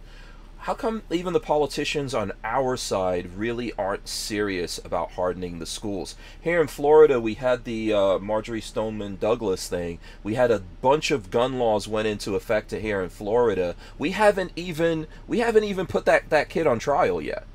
The trial hasn't even happened. Let's talk about whose job that is. It's not the federal fucking government's job to do anything, pardon my language, I get heated, in the school in my community. We have the 10th Amendment, right? It reserves the rights of anything that the federal government, not in their purview, it's to the states. Our Constitution was set up for most everything to be sorted out by the states. Federal government was not intended to do any of that stuff. Franklin Roosevelt comes on the scene, creates this New Deal with all this shit that we now have adopted as fact. Whose job is it to harden the school? It's you. The mom and the dad need to be at the local school board meeting, and I've helped people get on school boards as well. The superintendent, the school board, the deans, the principal, the people that you employ, that you put in charge of the school, you need to figure out how to do that. The concept or this fallacy of, we've got all these veterans, just employ the veterans. I don't know one veteran that is combat capable. I don't know one, and I know tons of guys. So it can't be any veteran. It's got to be somebody that's infantry background or something of that nature that understands fighting. I don't know one that wants to sit in a frickin' school all day with a rifle slung on. And then like this construct of people saying, we sent all this money to the Ukraine. If we brought that here, that's enough for 4 SWAT cops at every school. That's bullshit, because they have no concept of things like, they break it down into these sophomoric numbers. And I'm sorry if I sound heated, but I just hate that people on our side put this shit out there. You've got management costs, you have insurance costs, you have taxation, you've got, really what would happen is you'd end up maybe putting one police officer in every school for $20,000 or $30,000 a year, not 4 at 80 grand, because that's just how it works. Because you need people to manage and actually produce this program. And in a lot of places we already have that. Like, sure, there's already at least one, but that one cop would be in if even one kid, or one person that wanted to create a lot of damage could take that one cop out. It's 100%. Not to mention, you think of an average school. The school my kids went to, it take you 10 minutes to go from one side of the school to the other at a run. So one person, it's just like when you worked at the hospital, you probably had more than you there because you can't cover the whole building. So or multiple buildings, which a lot of schools are nowadays. Yeah, so I think too often we look at these things and we're trying to find like some plug and play answer. Safety's not a plug and play. The next thing you know, we're going to see, if guns become illegal, you will see people using vehicles much more often to just slam into a building. Take your car at 80 miles an hour and slam into a building. You're going to kill people. And that kind of stuff is done and has been done many times. We have multiple problems here. Parents, we have access to firearms that shouldn't be. If you own a gun, it's your job to keep that gun out of the hands of somebody that shouldn't have it. So if you've got some asshole teenager in your house that's got murder in his heart, not only love them enough to get them help, but love them enough. Pay attention. Allow them. Yeah, exactly. Pay attention. It is on you. It is on you. Yeah. Right? So yeah, I think the teachers. I think there's some teachers.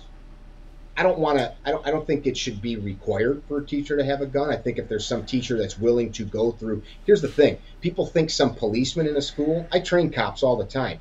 Sorry, folks. most of the students that I train, and not because they're Mickey students, but because people that train with guns on the regular, the average armed citizen that goes to a class for somebody like Chris that you brought up, or one of my friends, is 100 times more skilled in weapons craft than most police officers. If that pisses a cop off that's online or watching, that cop is not being honest, because most police officers across this country shoot about 100 rounds a year. Yeah. That's not the cop's fault. That's not the police chief's fault.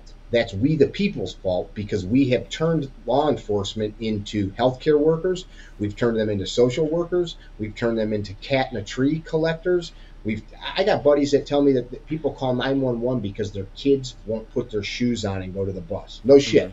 911, what's your emergency?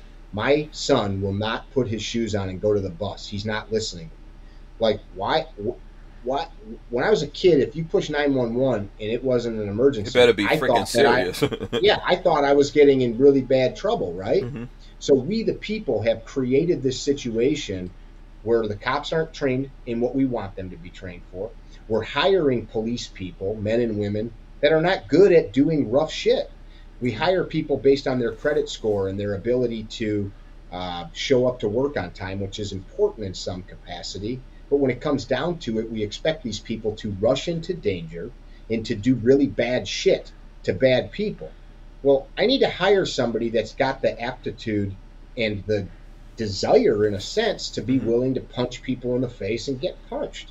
So even, I mean, not to interrupt you, forgive me for that, but... No, please, I'm jaw-jacking on your show. No, man, no, this is, I think it's a good conversation, but even, like, for me, personally, I live out in the country, right?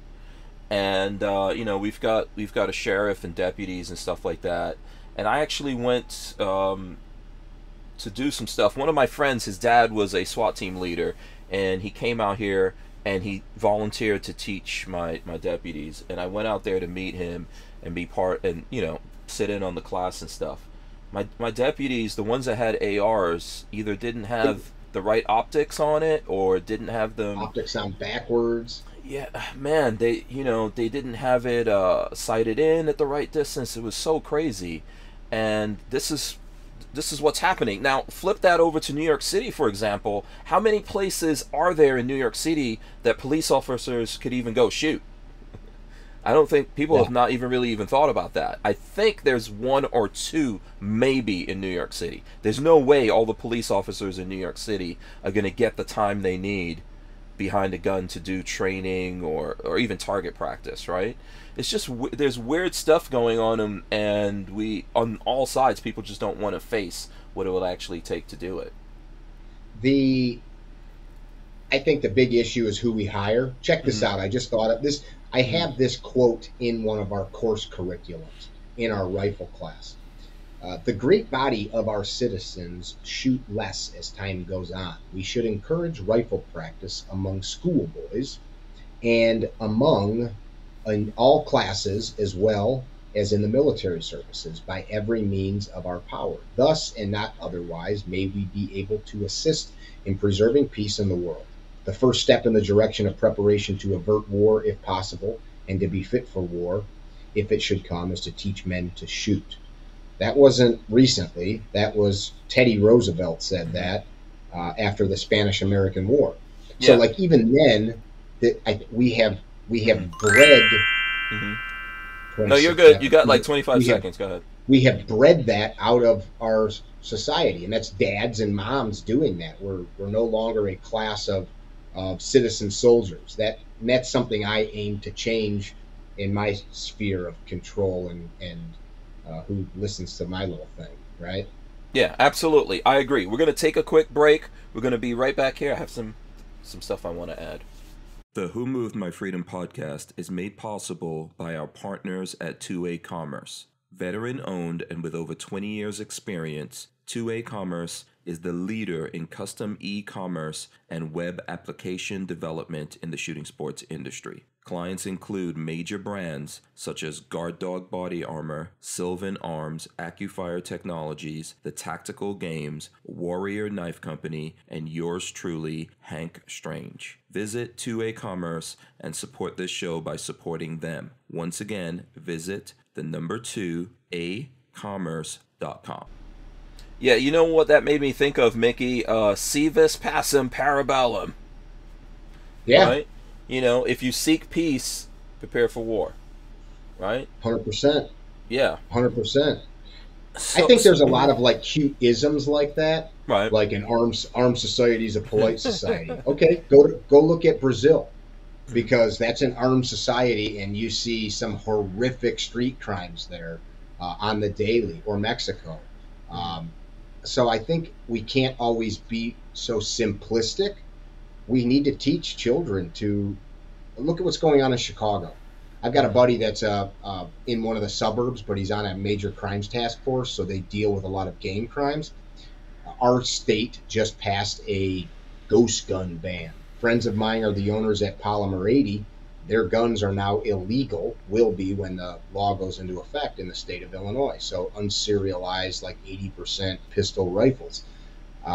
There is a scourge. He sends me pictures of them taking these things off the streets. And a lot of guys that are like us think, oh, this law sucks, because they would never use these guns for these crimes, nor do they see how often that they're used. But the inner city gang violence going on in America, it makes the horrible things that have happened in schools look like a drop in the bucket, the amount of bloodshed that happens. I mean, just look at every year how many hundreds of people are murdered in Chicago with gang violence. Yeah, you know what? I don't doubt that there's things like Polymer 80s being used in crimes. I don't doubt it, because I think at the end of the day, criminals are very enterprising, right? So even if I'm against that. I'm against it being banned, though. The thing is, even if we ban it, the genie is already out of the bottle. These guys are going to come up with ways of doing things, right? So then what do you do about it? Well, when you find this, you need to actually prosecute people. You know, Amen. you need to actually go after these guys. I agree with you. We do have a gang problem, right? In America, in lots of places. But in those same places, the politicians there, whoever they are not willing to actually go after people and put these people away and keep them away.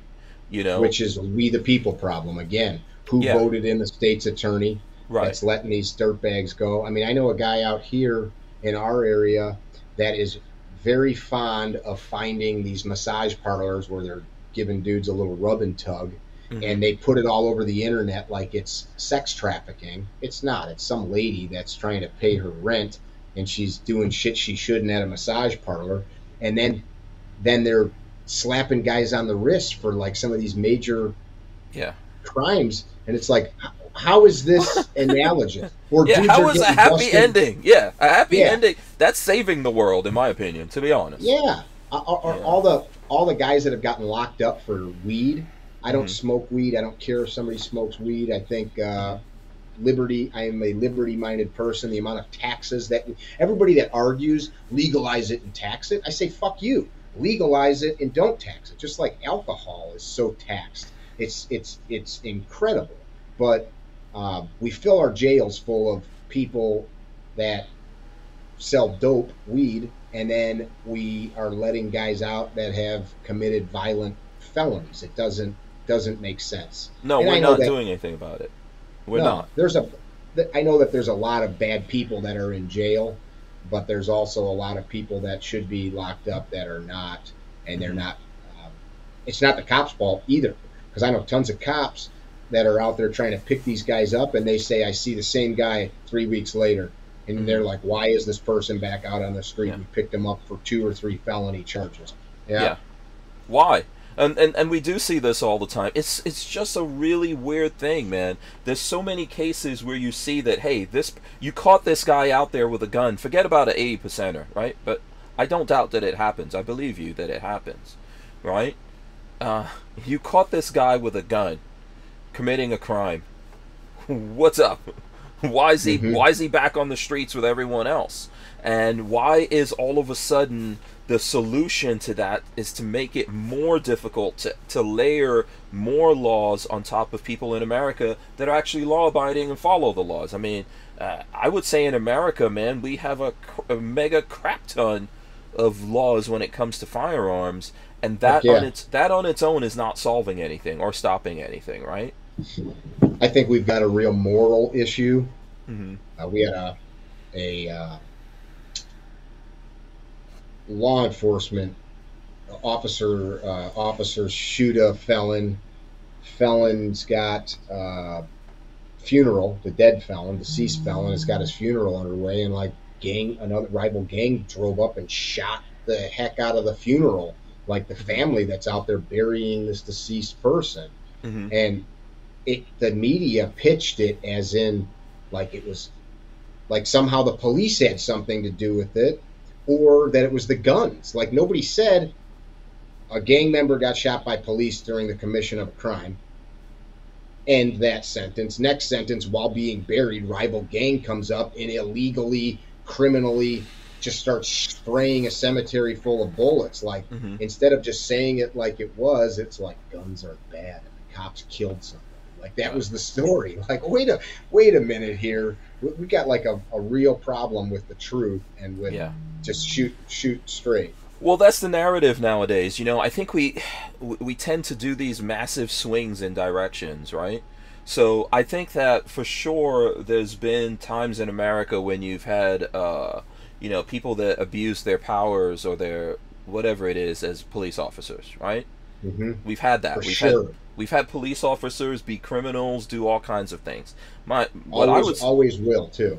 Yes, and what I say about that is do the same thing I'm saying here. If you know a police officer is bad and they're doing something bad, they need to be severely punished, right? No one should become a police officer thinking they're going to get away with that, but we're letting those guys get away with it. And it's the same thing that we're doing with criminals, because you don't want to aggressively go after the criminals either. But at the end of the day, if you really care about the people, the law-abiding people in your state, your city, your town, or whatever it is, most of the people that fall into that category, most people just want to have their job, you know, take care of their family and try to better themselves and their family and do things. When you layer laws on top of stuff, that's who you go after. And then at the end of the day, the criminals just keep doing whatever they're doing and no one goes after them. At some point, you have to go after them and run the risk that someone will say, oh, police violence, you know, you're killing these people. Those people are killing people. Well, they did do that. Los Angeles did it. I mean, Los Angeles had a badass unit, the Special Investigation Unit, the LAPD had. These guys were like studs that went out and hunted bad men. New York, NYPD had it. Jim Cirillo led up their task force back in the 60s and 70s era when they had these crazy crime sprees happening where stores were being held up on the regular, and they literally became hunters, like these units of like tough men, all expert marksmen, and they were a lot of them veterans, and they took those skills and just these cities became like Gotham. I think it's important people study these stories. Look up LA and look up New York. Chicago had them as well, and they began to hunt these men rapidly because the public started going to mayors and city councils and saying enough's enough. We got to do something about it. Portland, Oregon. And there's a story in Portland in the 1980s. A gang goes and gets in a gunfight with a group of like 15 Army Rangers that were stationed up there, 2nd Battalion Rangers. This guy's got a house in Portland, and there's a picnic underway. The police would do nothing. This is during the crack epidemic, and this guy's trying to keep his neighborhood clean. I think there's a video. There's a video about this out there. It's a very famous story, but like people don't think about that this crime shit has ebbed and flowed, and I think what's happened is now we've got a spotlight and a microscope on it. We've got the spotlight because everybody's paying attention to these mass murder scenarios where psychos are going in and shooting up schools, churches, grocery stores, etc. While they are happening on the regular, it's still a tiny fraction of the murders going on in the world, going on in our country as well. I'm not diminishing them in any way, shape, or form, but because we're paying attention to it, it's kind of like trying to find a tick on your dog. It's a little tiny thing, but you're looking really hard for it, right? Or you're at the dock trying to find a mole on you. They're looking for it. They got the lights. They know what they're looking for, and because of that, and with social media, the stuff is just blasted. So we feel like, and again, not diminishing it, we feel like it's happening every 5 seconds. We feel like the world's full of psychos trying to murder people. And by and large, most people, you said it earlier, I think are pretty good. I think most people want to help somebody change a tire. I think most people want to hold the door for an old lady. I think most people want to say please and thank you and do the right thing. I really do. I think we've just kind of lost our way. Yeah, for sure. There's this magnifier on the broken, crazy, twisted, evil people, but there's not really much that we could do about it. I'm not saying we can't do things about it, but there's not really much. And the reason why it seems to everyone that it's getting worse and worse, I think that a lot of times those folks are just put on a bunch of drugs that just make them even crazier. And eventually you're going to come across these people, and they don't care. However they are going to inflict the worst things on other human beings, are going to do it. So you see people pushing someone into a subway, you know, a big massive guy's beating the living daylights out of an old lady. Somebody goes into a doctor's office the other day and kills several people with a knife. Yeah, you know, or you get just a broken kid who decides to kill other little tiny children. I mean, you're not dealing with anyone rational. There's no way to stop him from, like you said, taking his car or chaining the doors in the school and setting the school on fire or doing anything else crazy, except maybe in that moment someone is there to fight back against that person. And then maybe we look at what's happening in the country and why we think we're seeing it more and more. I think we've always had broken people in society. Maybe it was easier a long time ago. If everyone knew this guy was a nutcase, you know, it was easier. There's a lot more of us. Yeah, there's more of us. There's so many more people. Yeah, so there's more of us. I'm not a scientist, but if it used to be 1 in a million, well, there's a lot more millions of people for there to be that one lunatic in. Yeah.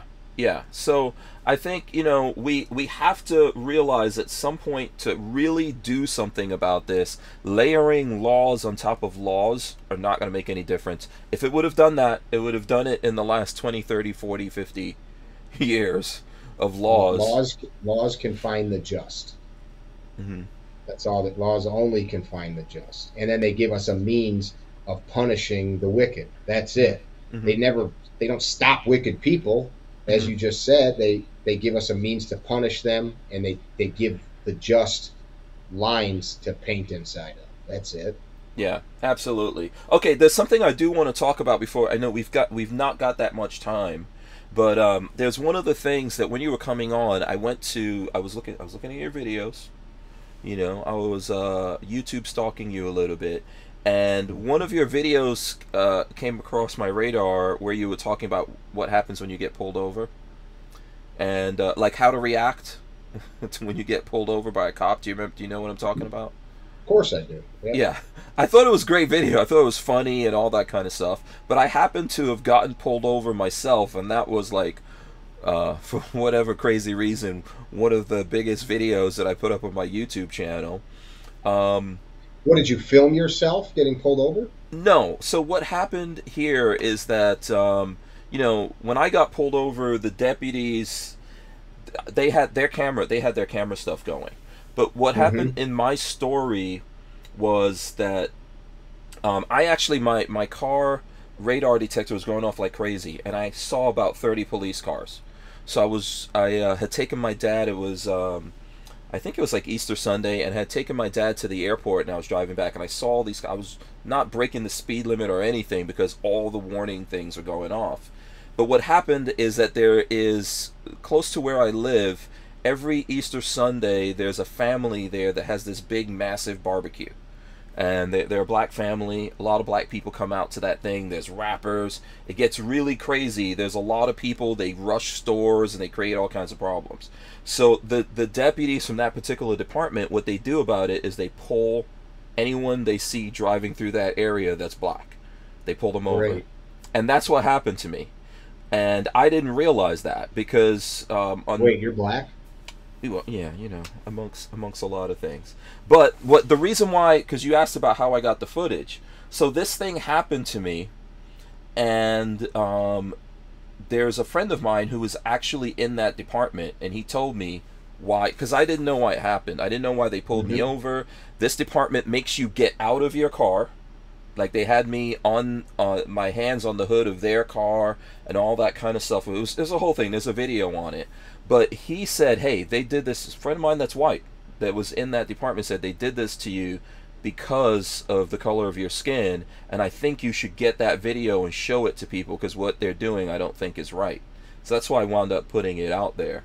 So that's how I actually got the footage. I got it from them, because that department has to give it to you. He told me, he walked me through the whole process. He was like, if you go there, give them the money. Yeah, if you give them the money and say, yes, I want the copy of the video that you guys have on me. And so that's how I wound up putting it up there. And the thing that happened that was really, that I wasn't happy about in my situation, is that the police officer asked me if I was armed, which I was armed. I made one of the mistakes in your video, because, you know, if someone says, are you armed, you immediately want to go, yeah, yeah, I am armed, you make moves or whatever. But so he asked me if I was armed, and then I said yes. I said I have a CCW. They insisted on disarming me, and then he went and ran my he took the gun from me, ran my CCW. They told him that guy has a valid CCW, and so then the he police ran. officer, like, did they cuff you? No, they didn't cuff me. They had me with my hands on their, like, they had and a then SUV. they reached into your holster and drew the gun? Yes. Yes. I had a hard time with that, man. Yeah, I wasn't happy about it. Like, they said, oh, we don't feel comfortable, even though they all had like body armor and guns. I was like, you guys don't feel comfortable. And I wasn't committing. The thing that happened is, when I got pulled over, I was in the middle of two other cars. So there was a car in front of me and a car behind me. And the guy that pulled me over, you could see in the video, he was on the other side of the road. He had like a young black woman pulled over. And so when I went, creamy ass white people were in front and behind you. Is that what you're saying? Yes, yes. And when I drove by, there were spotters. Like, there were some cops. I hate hearing this shit, man. There were some cops in their car, right? And they were literally spotting. Like, they had like binoculars. And when they saw me go by, they called that guy, and he left that woman and turned around and pulled me over. And two other cars, one in front and one in back. And then they told him, no, we don't want you. We want that guy in the middle. So, do you have a dash cam in your car? No, I didn't at the time. I do now. Do you now? I recommend everybody. I mean, for $100, you can get a 360 dash cam. I've got a friend, Stan Campbell. He owns CCW Safe. I've been holding their water bottle this whole time. Oh, okay. Let's see that. Let's see that again. Because CCW Safe. I recommend them above all the CCW kind of. They're not an insurance company, but they are. For all intents and purposes, you could consider it to be such. More of you're like a member. But Lifer Cop, the guys that own that company are Lifer Cop. Stan's actually African American. He created an app. It's called DOPE, DOPE, and it stands for something. The app, you get pulled over, you turn DOPE on. DOPE starts recording audio, video. It tells you what to do, depending on where you're at, but it literally walks you through like in big bullet points. Turn on interior lights, put hand on steering wheel, like etc. It also uploads the footage to the cloud, so it's not just on your phone in case something happened to your phone. It's cheap. It's like a monthly fee, but it's not a lot of money at all.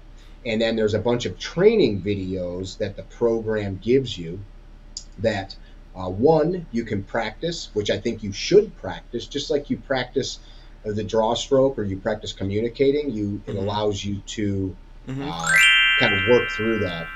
So anyway, you didn't ask me about that, but that's what came to mind because it's a cool program. No, that's What I cool. like Look is that in up. real time that footage gets stored in the cloud, so Yes, that I like that somebody's too. got it. Yeah, things do somehow mysteriously wind up disappearing, and we're gonna wind up taking a break here in 30 seconds, but we're gonna come back. The funny thing is that I posted this stuff, and after the guy ran my CCW and they told him that I was good, he still ran the serial numbers off my Glock. So when I posted the video, Fishing uh, expedition. yeah, when I posted the video, the whole department got retrained and they actually stopped doing that. They you know, they got into trouble over that thing. So we're gonna take a quick break. We're gonna come back here and wrap that story up. We wouldn't be able to keep the Who Moved My Freedom podcast going without the support of manufacturers like Safety Harbor Firearms. SHF is a quintessential family-owned small business, totally representative of the American dream. Safety Harbor Firearms is a Florida-based manufacturer of the compact entry stock and the SHTF 50 upper for an AR-15 lower. Also, SHF happily delivers on your Sten gun parts needs. So don't forget to check out stenparts.com and safetyharborfirearms.com. Yeah, so this is the quick thing. I we don't have that much time, but the quick thing about that is when I put up the video of what happened and I explained to people, there were a lot of people mad, like, why did you comply with these guys? Why'd you let them disarm you when you let them do this? I think I've been pulled over a lot. I grew up in New York City. I've had cops rob me. I've had cops point guns at my heads and all that, at my head and all that kind of stuff. But when there's about 30 cops out there and you get pulled over by 7 different vehicles and all that kind of stuff, I think you're pretty much going to think, like, I literally just wanted to get back to my kids, you know? At that point, if you're involved in that, you did the right thing. Be a good witness, record it, because we have all these devices, and that's the last point to make a Alamo stand. Yeah, exactly. People are idiots. Yeah, I actually felt, I live here, right? And I felt. I'm sorry that happened to you. Yeah, listen, a lot of my friends are in law enforcement. When they see that video, they get mad. I've been all over the country, and people see that video, they're in law enforcement, and they're like, that's the craziest thing that I've ever seen. So occasionally I've had black folk tell me, you don't know what it's like. I've been cuffed up, and I was locked for about 3 hours in a police station as like a 20-year-old. I was 18, being accused of poaching deer. I was pulled over, told that I had a warrant for my arrest. I didn't. And then they said, oh, it's for somebody else that drives the same vehicle. Okay, sorry that you're looking for me. Oh, it's for your brother. My brother's deployed with the U.S. Army. It's not him. And my brother's not registered on this vehicle. Hey, what's that behind you? It's a flood lamp. I'm in a big van full of construction equipment. That's for poaching deer. That's not what I use it for. So, I don't know what you're talking about. They're just fishing. Sure.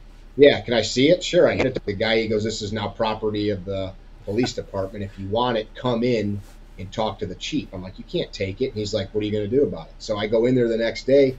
The chief's like, take a seat. I take a seat. He walks behind me, grabs my hands, and cuffs me behind the fucking chair. No joke. And then they bring a couple dudes in and try to shake me down, showing me pictures of poached deer.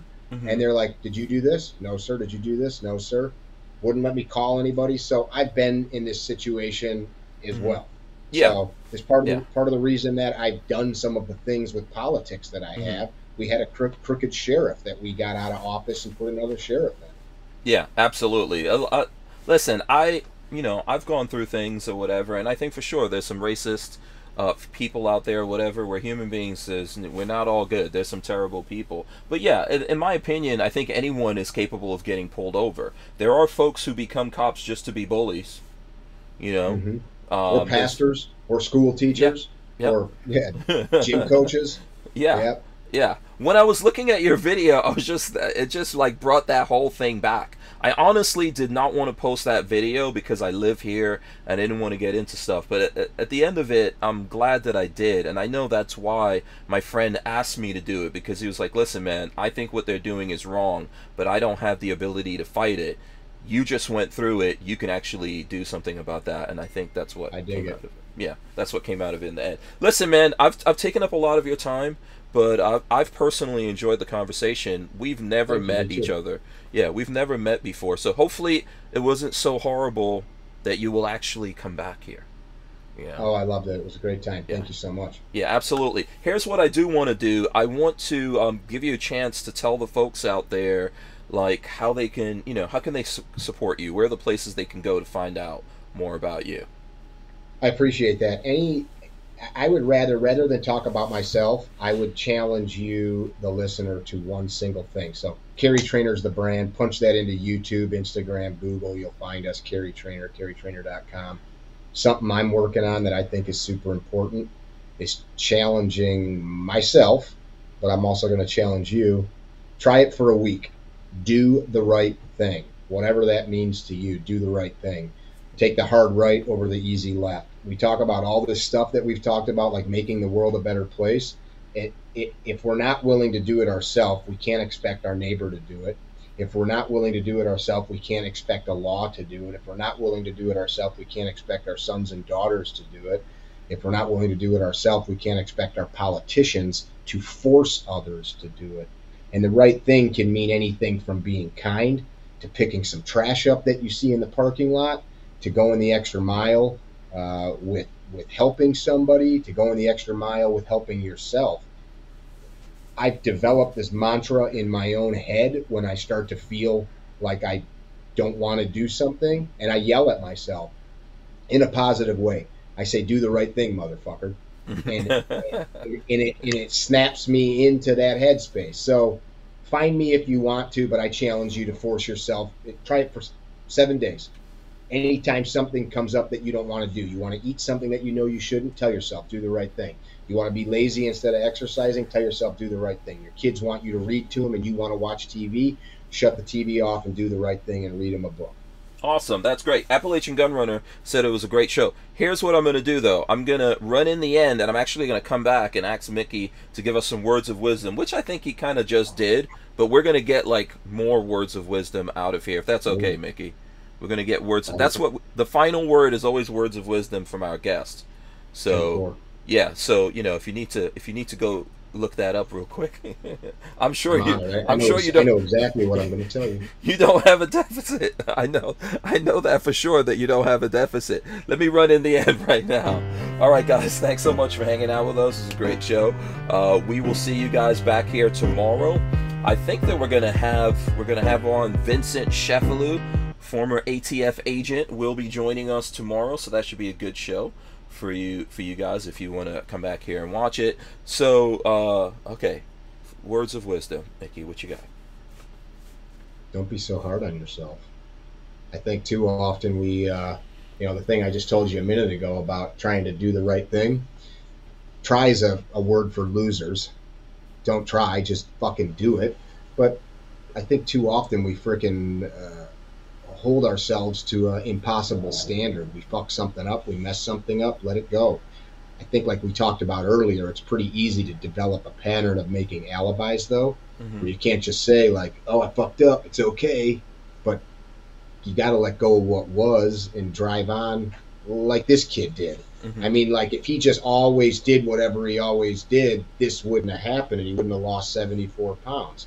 So don't be so hard on yourself. Forgive yourself.